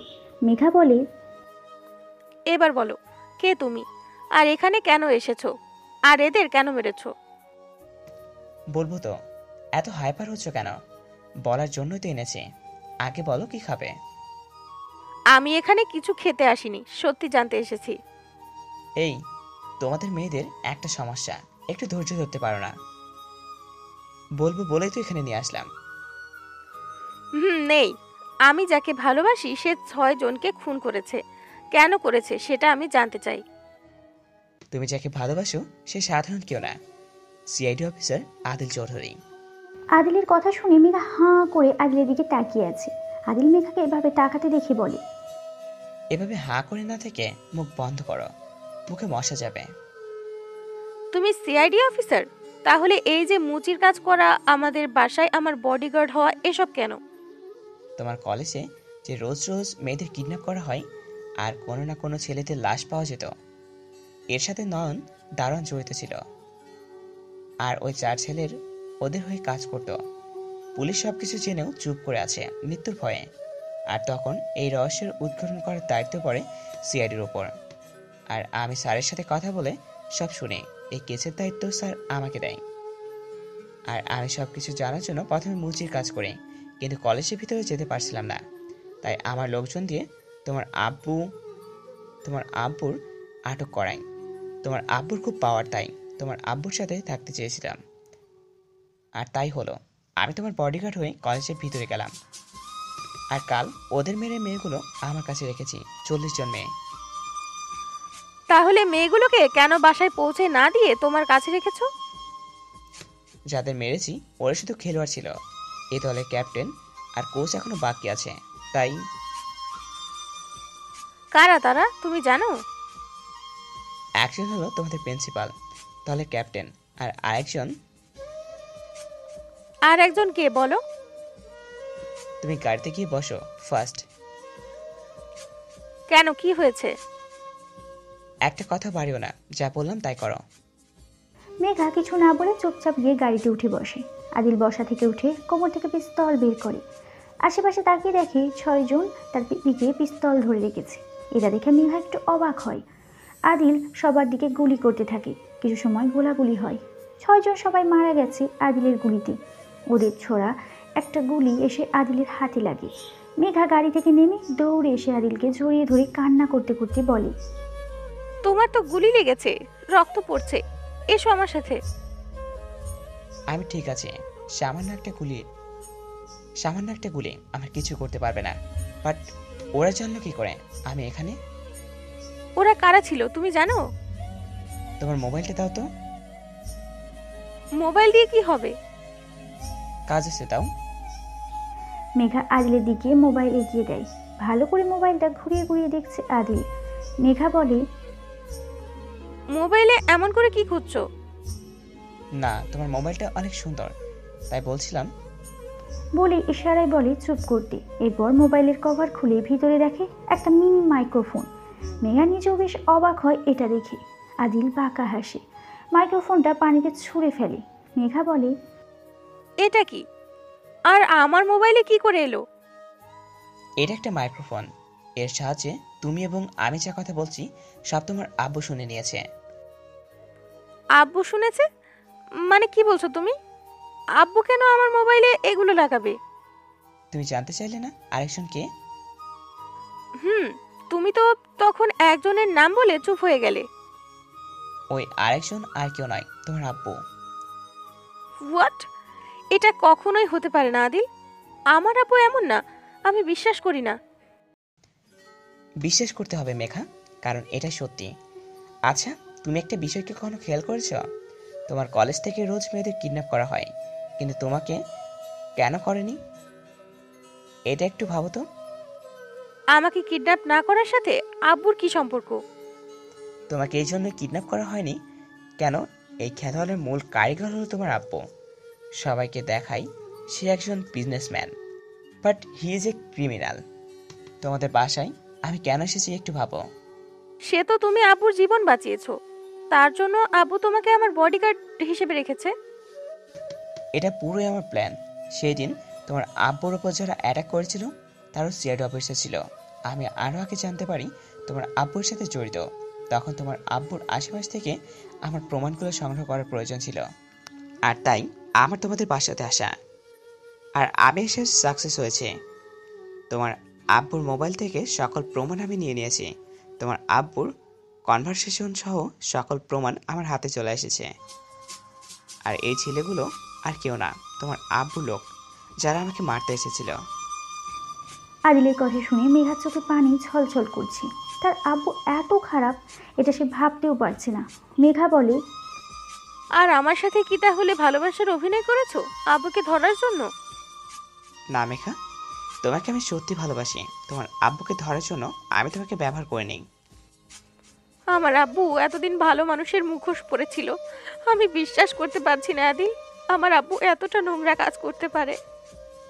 বলেই মেঘা আদিকে জড়িয়ে ধরে কান্না করে দেয়। আদিল মেঘার মাথায় হাত দিয়ে বোলাতে বোলাতে বলে, কেঁদো না মেঘা, নিজেকে সামনে নাও। তোমার আব্বুর সাথে এরূপ যা হবে সেটা শুনতে পারবে। কি করবে তুমি? আমি নাকি রাখছোটা? আমার ডিপার্টমেন্টে সবাই বলে এর কারণে আমি ক্রিমিনালগুলোকে ভালো হবার সুযোগ দিই না, সোজা ওপরে পাঠিয়ে দেই। নয়ন, দারোয়ান সহ আরও 4 জনকে যে অবস্থা করেছি তোমার আব্বুরও তাই হবে।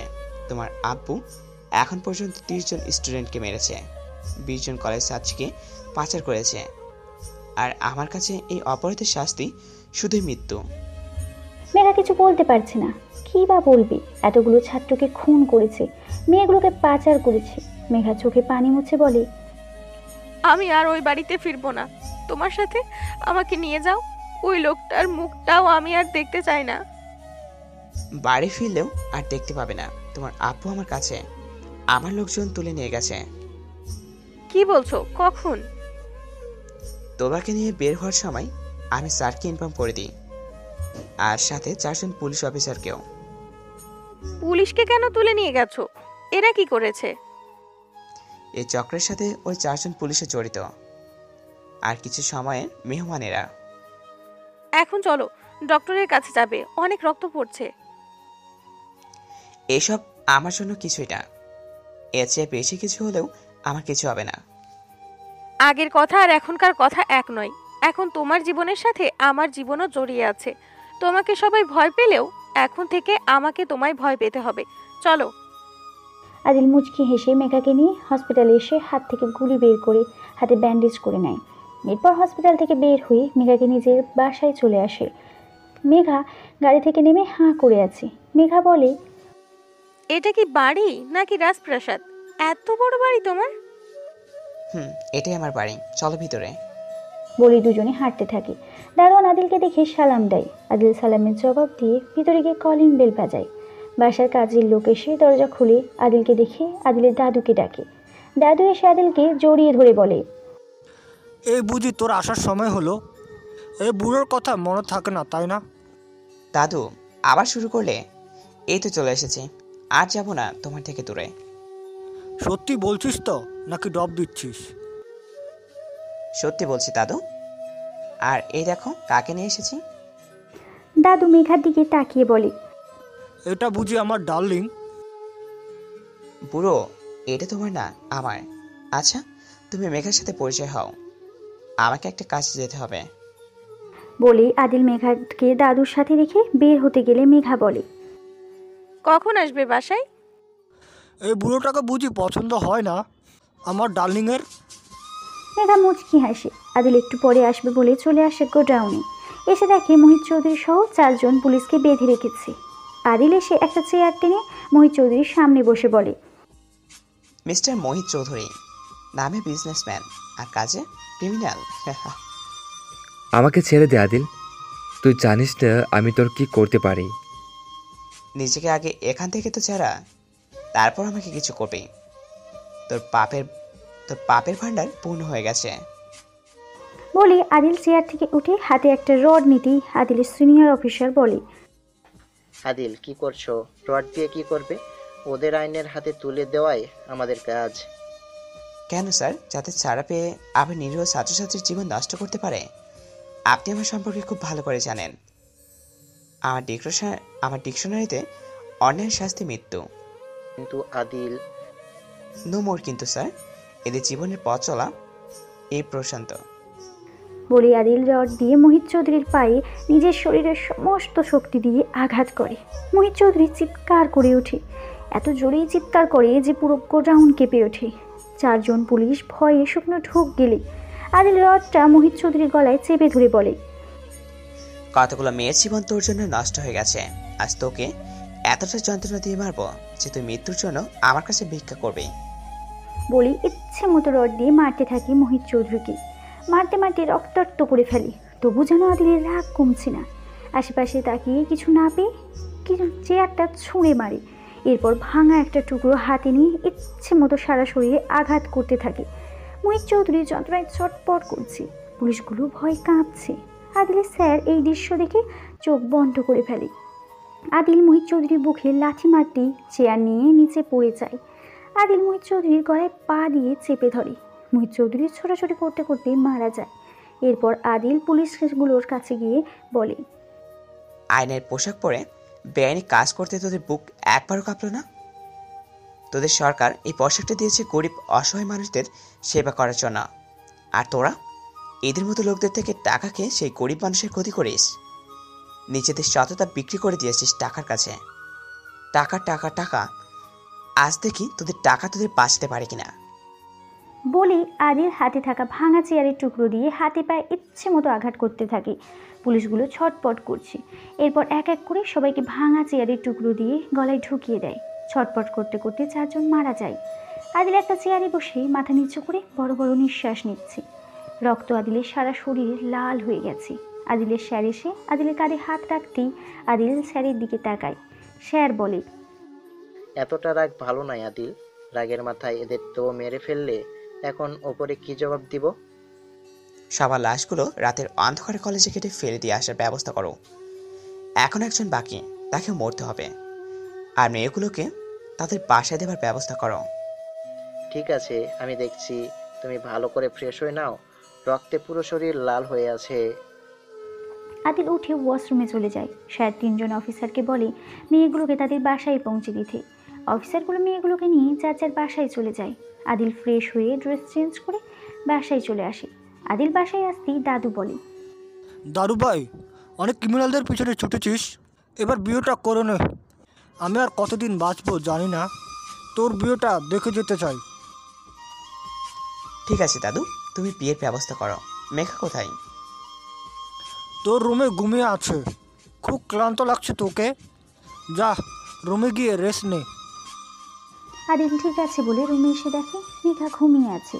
আদিল ওয়াশরুমে গিয়ে গোসল করে এসে দেখে মেঘা বসে আসে। ঘুম ভেঙে গেছে তোমার? তুমি কখন এসেছো? একটু আগেই, এইমাত্র গোসল করলাম। আচ্ছা শোনো, দাদু চাই তোমার আর আমার বিয়েটা তাড়াতাড়ি দিতে, তুমি কি বলো? আমার কোনো সমস্যা নেই, আমিও চাই তোমার বউ হয়ে সারা জীবন তোমার পাশে থাকতে। তাহলে তো আর সমস্যা নেই। আচ্ছা যাও, ফ্রেশ হয়ে এসো। বলে আদিল রুম থেকে বের হতে গেলে মেঘা বলে, আব্বুকে কি মেরে ফেলেছো? তোমার আব্বুকে নয়, আমি একজন অপরাধীকে তার পাপের শাস্তি দিয়েছি। বলি আদিল নিচে চলে যায়। মেঘা বসে থেকে চোখের পানি ছেড়ে দেয়। যতই খারাপ হোক, বাবা তো, বাবার জন্য সন্তানের মন তো কাঁদবেই, কিন্তু অন্যায়ের শাস্তি সকলকে পেতে হবে, এটাই তো বাস্তব। অন্যায়ের শাস্তি সবাইকেই পেতে হবে। মেঘা চোখের পানি মুছে ওয়াশরুমে গিয়ে ফ্রেশ হয়ে নিচে এসে দেখে আদিল বসে কফি খাচ্ছে। দাদু মেঘাকে দেখে বলে, আরে মেঘা ডার্লিং, এসো এসো। মেঘা এসে দাদুর পাশে বসে। হঠাৎ আদিলের মোবাইলটা বেজে ওঠে। আদিল মোবাইল হাতে নিয়ে দেখে স্যারের কল। আদিল কল রিসিভ করে বলে, স্যার বলুন। মেয়েদের সবাইকে বাসায় পৌঁছে দিয়েছি, আর লাশগুলো গাড়িতে তুলে রেখেছি। রাত হলেই কলেজের সামনে ফেলে দিয়ে আসবো। তুমি একটু সাবধানে থাকো। প্রিন্সিপাল তোমার সম্পর্কে সব জেনে গেছে, যে কোনো সময় তোমার ক্ষতি করতে পারে। আপনি নিয়ে চিন্তা করবেন না, আমার কাছে আসলে কী হবে প্রিন্সিপালের সেটা খুব ভালো করে জানে। আমার সম্পর্কে আপনি নতুন করে বলার কিছু নেই। আপনি জানেন আমার ক্যারেক্টার কেমন, আর আর আমি সময়ে কতটা ভয়ঙ্কর হতে পারি। সেটা আমি খুব ভালো করেই জানি, তবুও তুমি একটু সাবধানে থেকো, আর তোমার দাদুর খেয়াল রেখো। আদিল ঠিক আছে বলে কলকে রেখে দিয়ে তার দাদুর দিকে তাকাতেই দাদু বলে, আমি চাই তোর আর আদুলের বিয়েটা এই শুক্রবার হয়ে যাক। কি বলিস তুই? তোমার যে ভালো মনে হয় তাই করো দাদু। মেঘা, তোমার কিছু বলার আছে? মেঘা লজ্জা পেয়ে মাথা নিচু করে ফেলে। দাদু মেঘার থুতনিতে হাত রেখে বলে, লজ্জা পেলে আমার নাতবুকে খুব সুন্দর লাগে। আমার নাতির পছন্দ এত ভালো হবে কখনো আমি ভাবিনি। এমনটা কেন মনে হয় দাদু তোমার? সারাদিন গুন্ডা মাস্তানদের পিছনে ছুটে দিন কাটে, কখনো যে মেয়েদেরকে দেখার সময় আছে সেটাই তো জানতাম না। হয়েছে, আর এত প্রশংসা করতে হবে না আমার। আরও কিছু সময় তাদের এই টম অ্যান্ড জেরির খুনসুটি চলে। এভাবেই দেখতে দেখতে কেটে যায় 6 দিন। এর মধ্যে সবাইকে আদিল আর মেঘার বিয়ের দাওয়াত দেওয়া হয়ে গেছে। আজ গায়ে হলুদ। মেঘা আর আদিলকে পাশাপাশি বসানো হয়েছে। আদিলকে একটা সাদা লুঙ্গি আর সাদা পাঞ্জাবি পরানো হয়েছে, আর মেঘাকে হলুদ শাড়ি, সাথে ফুলের তৈরি মালা, চুড়ি। আদিল আর চোখে মেঘার দিকে তাকিয়ে দেখে মেঘাও তার দিকে আর চোখে তাকিয়ে আছে। একটু পর গায়ে হলুদের অনুষ্ঠান শুরু হয়। প্রথমে দাদু স্টেজে উঠে হলুদ দিয়ে দুজনের মাথায় হাত দিয়ে বলে, আল্লাহ নিজের হাতে এক অন্যের জন্য সৃষ্টি করেছে, সারা জীবন তোরা সুখী হ। আদিল আর মেঘা একে অপরের দিকে তাকিয়ে মুচকি হাসি।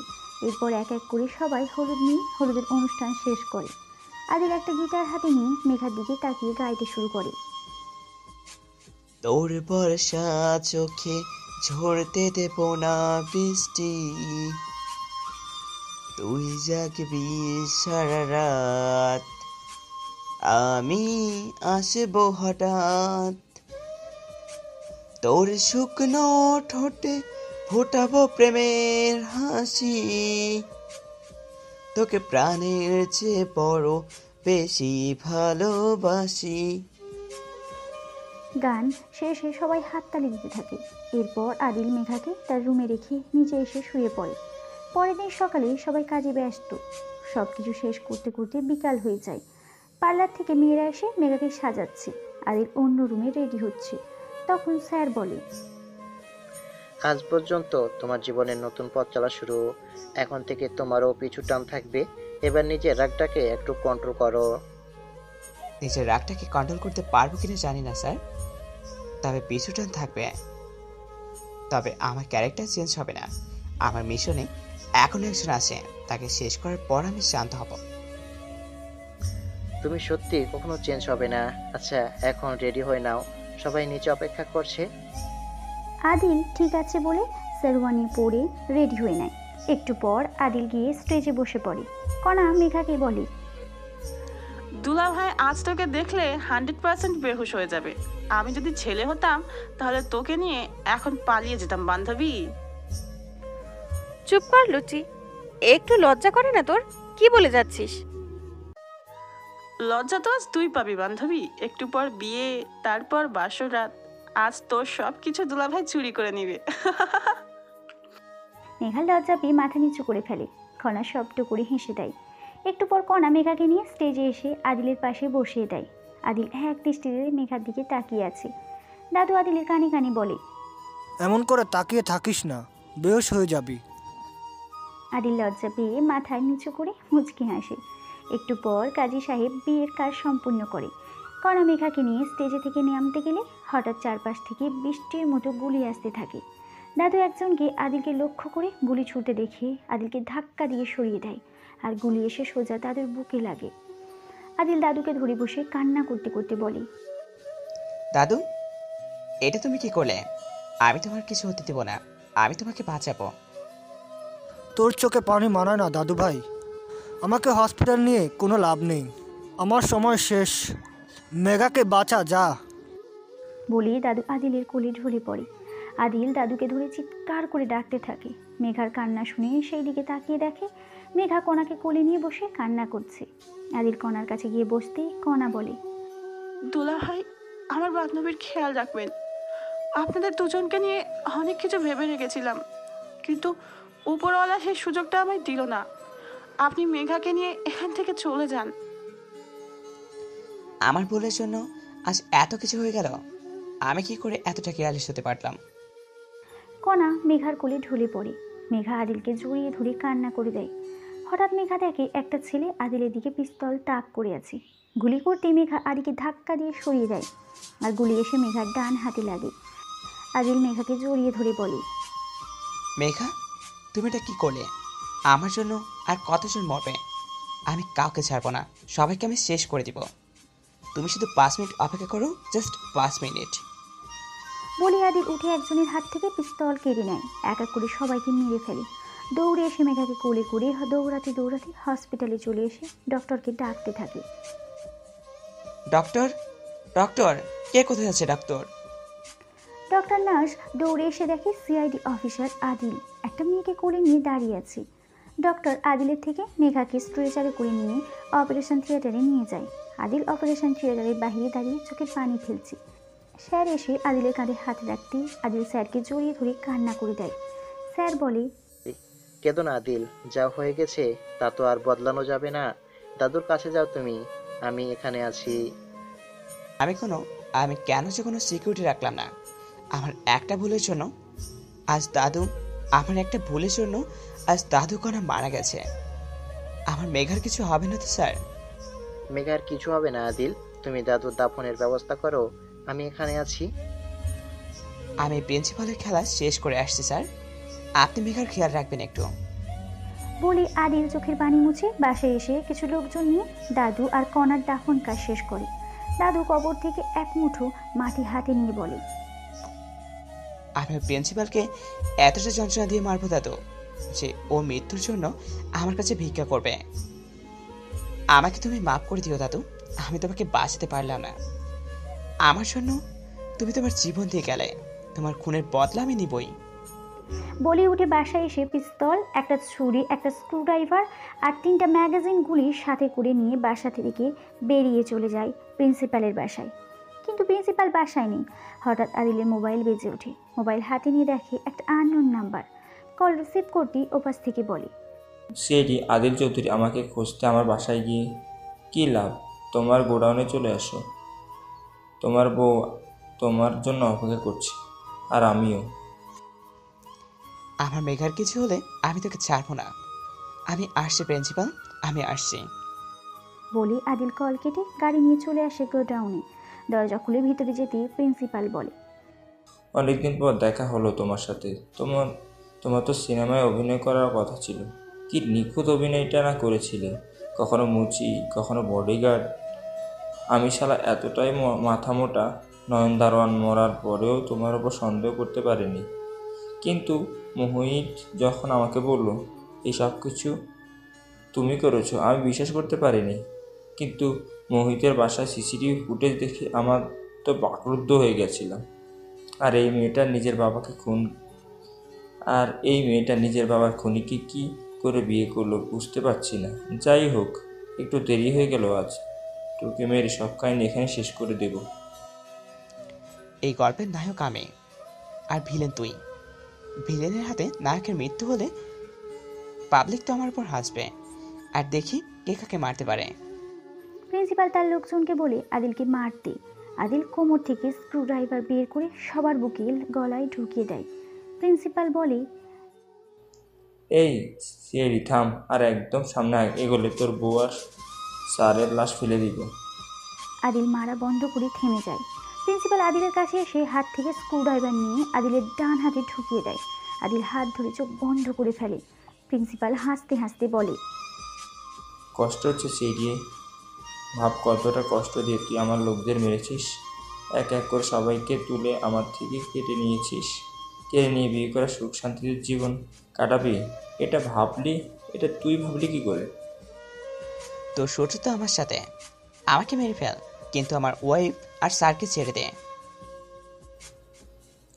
আমি এতটা বোকা নই, ওদের ছেড়ে দিই তুই হিংস্রর মতো গর্জন করে উঠবি, সেটা আমি খুব ভালো করেই জানি। এত সহজে আমি তোকে মারবো না, একটু একটু করে আমি তোকে যন্ত্রণা দিয়ে মারবো।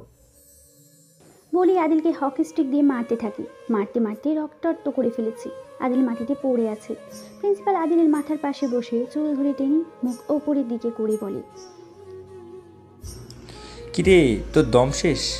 এখনও মনের জ্বালা মেটেনি? তোর জন্য আমার কোটি কোটি টাকা লস হয়ে গেছে। একজন দুজন নয়, 40 জন মেয়েকে তুই নিয়ে গেছিস, কিন্তু তোকে মারার পর আমি আবার এই ব্যবসা শুরু করব। আর আমার প্রথম পণ্য হবে তোর বউ। তোর বউকে দিয়ে আমি আবার আমার ব্যবসা শুরু করব। তোর বউ যা দেখছিস না, বেশ দাম পাবো। এই কথা শুনে আদিলের চোখ মুহূর্তেই রক্তবর্ণ হয়ে যায়। প্রিন্সিপালের এক হাত ধরে টান দিয়ে ফেলে দেয়। নিজের হাত থেকে স্ক্রুড্রাইভার বের করে প্রিন্সিপালের ডান হাতে ইচ্ছে মতো আঘাত করতে থাকে। প্রিন্সিপাল চিৎকার করছে। আদিল প্রিন্সিপালের গলা চেপে ধরে জিভ বের করে কোমর থেকে ছুরি বের করে জিভ কেটে নেয়। প্রিন্সিপাল মুখে হাত দিয়ে গলা কাটা মুরগির মতো ছটপট করছে। আদিল হাসতে হাসতে বলে, বলছিলাম না এই গল্পের নায়ক আমি, আর নায়ক কখনো ভিলেনের হাতে মরে না। তুই আমার দাদুকে আমার থেকে কেড়ে নিয়েছিস। মেঘার বোনের মতো বান্ধবী তোর জন্য মারা গেছে। আচ্ছা আমি তোকে এতটা যন্ত্রণা দিয়ে মারবো, মরার পরেও তোর আত্মা চিৎকার করবে। বলে স্ক্রুড্রাইভার দিয়ে বাম হাতে ইচ্ছে মতো আঘাত করতে থাকে। এরপর উল্টো করে গায়ের শার্ট খুলে ছুরি দিয়ে ইচ্ছে মতো আঘাত করতে থাকে। প্রিন্সিপালের রক্তে আদিলের হাত লাল হয়ে গেছে। প্রিন্সিপাল আদিলের পা ধরে কান্না করছে আর মৃত্যু ভিক্ষা করছে। আদিল হেসে বলে, এটাই তো আমি চেয়েছি, কর, আরো বেশি করে চিৎকার কর। বলে গিয়ে মেঘা আর স্যারের হাতের বাঁধন খুলে দেয়। মেঘা আদিলকে শক্ত করে জড়িয়ে ধরে পুরো মুখে পাগলের মতো কিস করতে থাকে।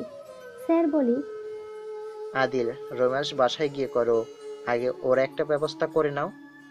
মেঘা লজ্জা পেয়ে আদিলকে ছেড়ে মাথা নিচু করে দাঁড়িয়ে আছে। আদিল বলে, স্যার সব কি আমি করব? ওর এখন যে অবস্থা, 30 মিনিট পর এমনি মরে যাবে চিৎকার না পেলে। এখন কাজ করুন, বাকি গল্পটা আপনি শেষ করুন, আমি বউকে নিয়ে বাসায় যাই। আরে কি বলবো, আমি কখনো কাউকে নিজের হাতে খুন করিনি, এটা আমার দ্বারা হবে না। তুমি গল্পের নায়ক, তাই গল্পটা তোমার হাতেই শেষ হোক। আপনাকে দিয়ে একটা কাজও হবে না স্যার। ঠিক আছে, কি আর করার, আমি ইতিটা নিয়ে গল্পের। বলি আদিল ছুরিটা উপর থেকে প্রিন্সিপালের গলা বরাবর ছেড়ে দেয়। ছুরি গিয়ে সোজা গলায় ঢুকে যায়। প্রিন্সিপাল ছটপট করতে করতে মারা যায়। আদিল বলে, স্যার এতদিন ও যে কলেজের সামনে ছাত্রদের মেরে রাখতো, ওকে সেখানে ফেলে আসুন। আর এই যে প্রিয় শ্রোতারা, যেখানে অন্যায় দেখবেন তার প্রতিবাদ করতে শিখুন। আমি বদলে যাব, আমি বদলালে বদলাবে দেশ। বদলে যাও, বদলে দাও। আদিল মেঘাকে নিয়ে খোঁড়াতে খোঁড়াতে বাসায় চলে যায়। আর স্যার প্রিন্সিপালের লাশ নিয়ে কলেজের সামনে ফেলে আসে। আদিল আর মেঘা এখন কি করবে সেটা আর আমাদের জেনে কাজ নেই। নতুন বিয়ে করেছি, যদিও দুজনে অসুস্থ, তাও বলতে পারি না কী হবে। জানতে হলে বিয়ে করে ফেলুন, এটা আমার নয়, লেখকের কথা। ভালো থাকুন, ভালো রাখুন, ভালোবাসা অবিরাম সবাইকে।